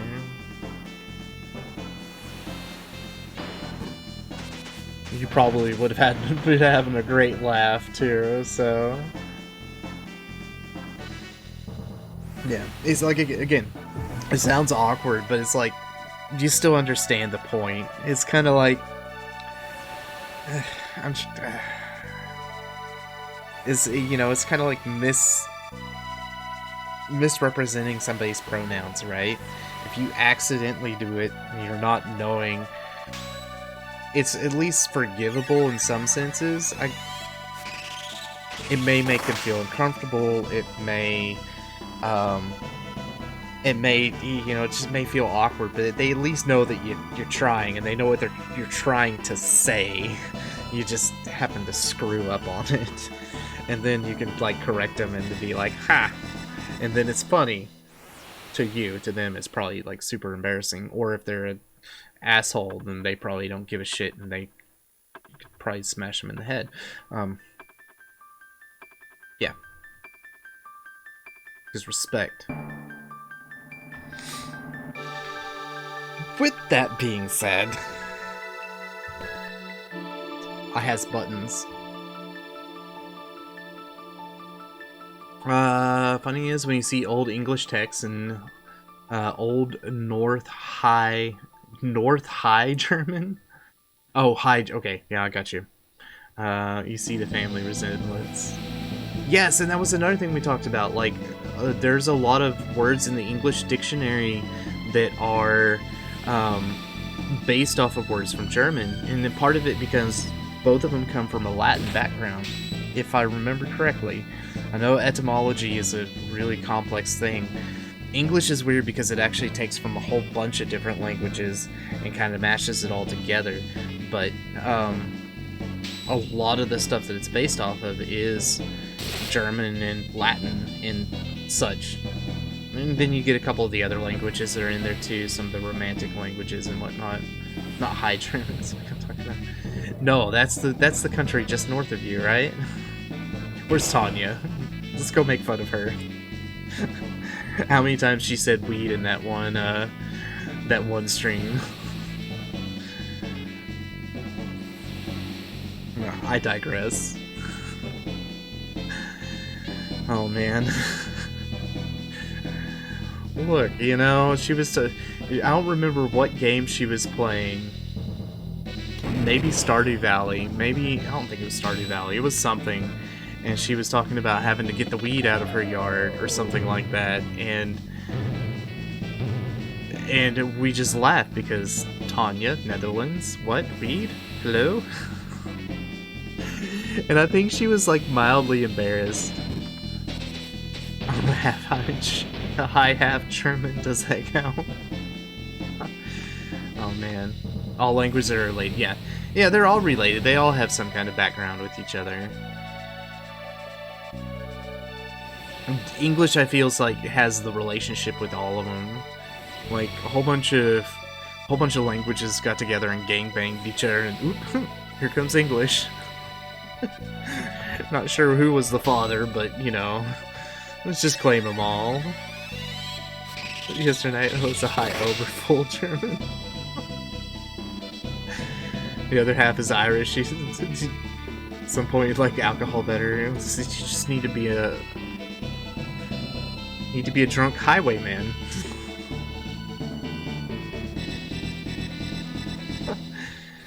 Oh.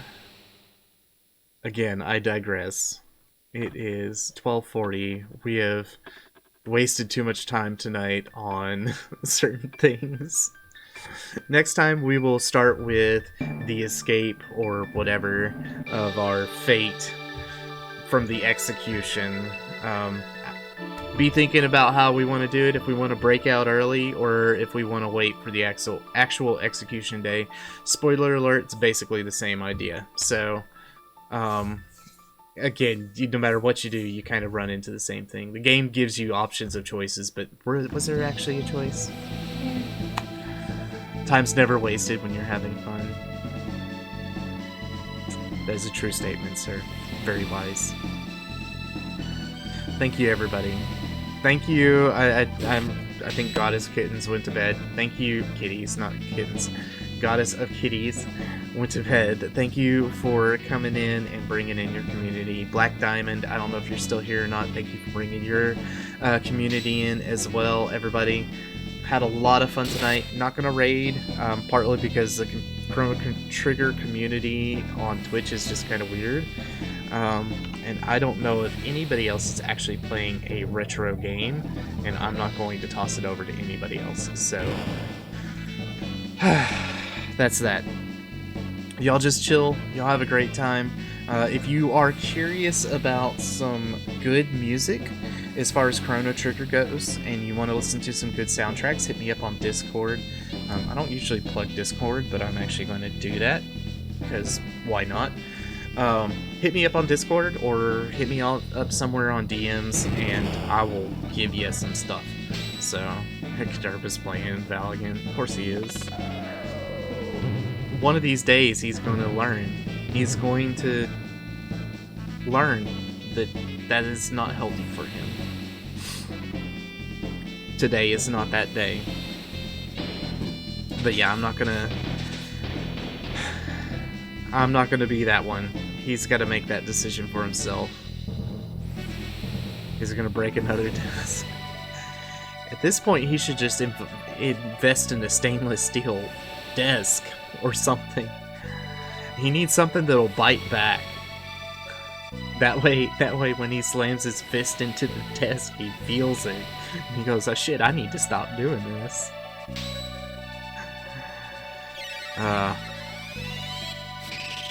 Regardless, we'll have fun next time. We should be able to get we should be able to get to the point where we learn magic, which would be really cool too.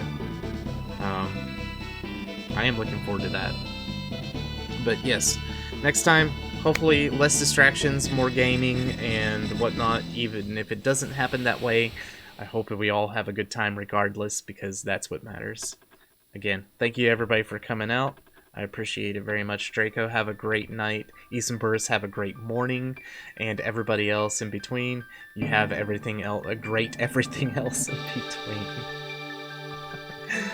As always, was a pleasure. Night, everybody.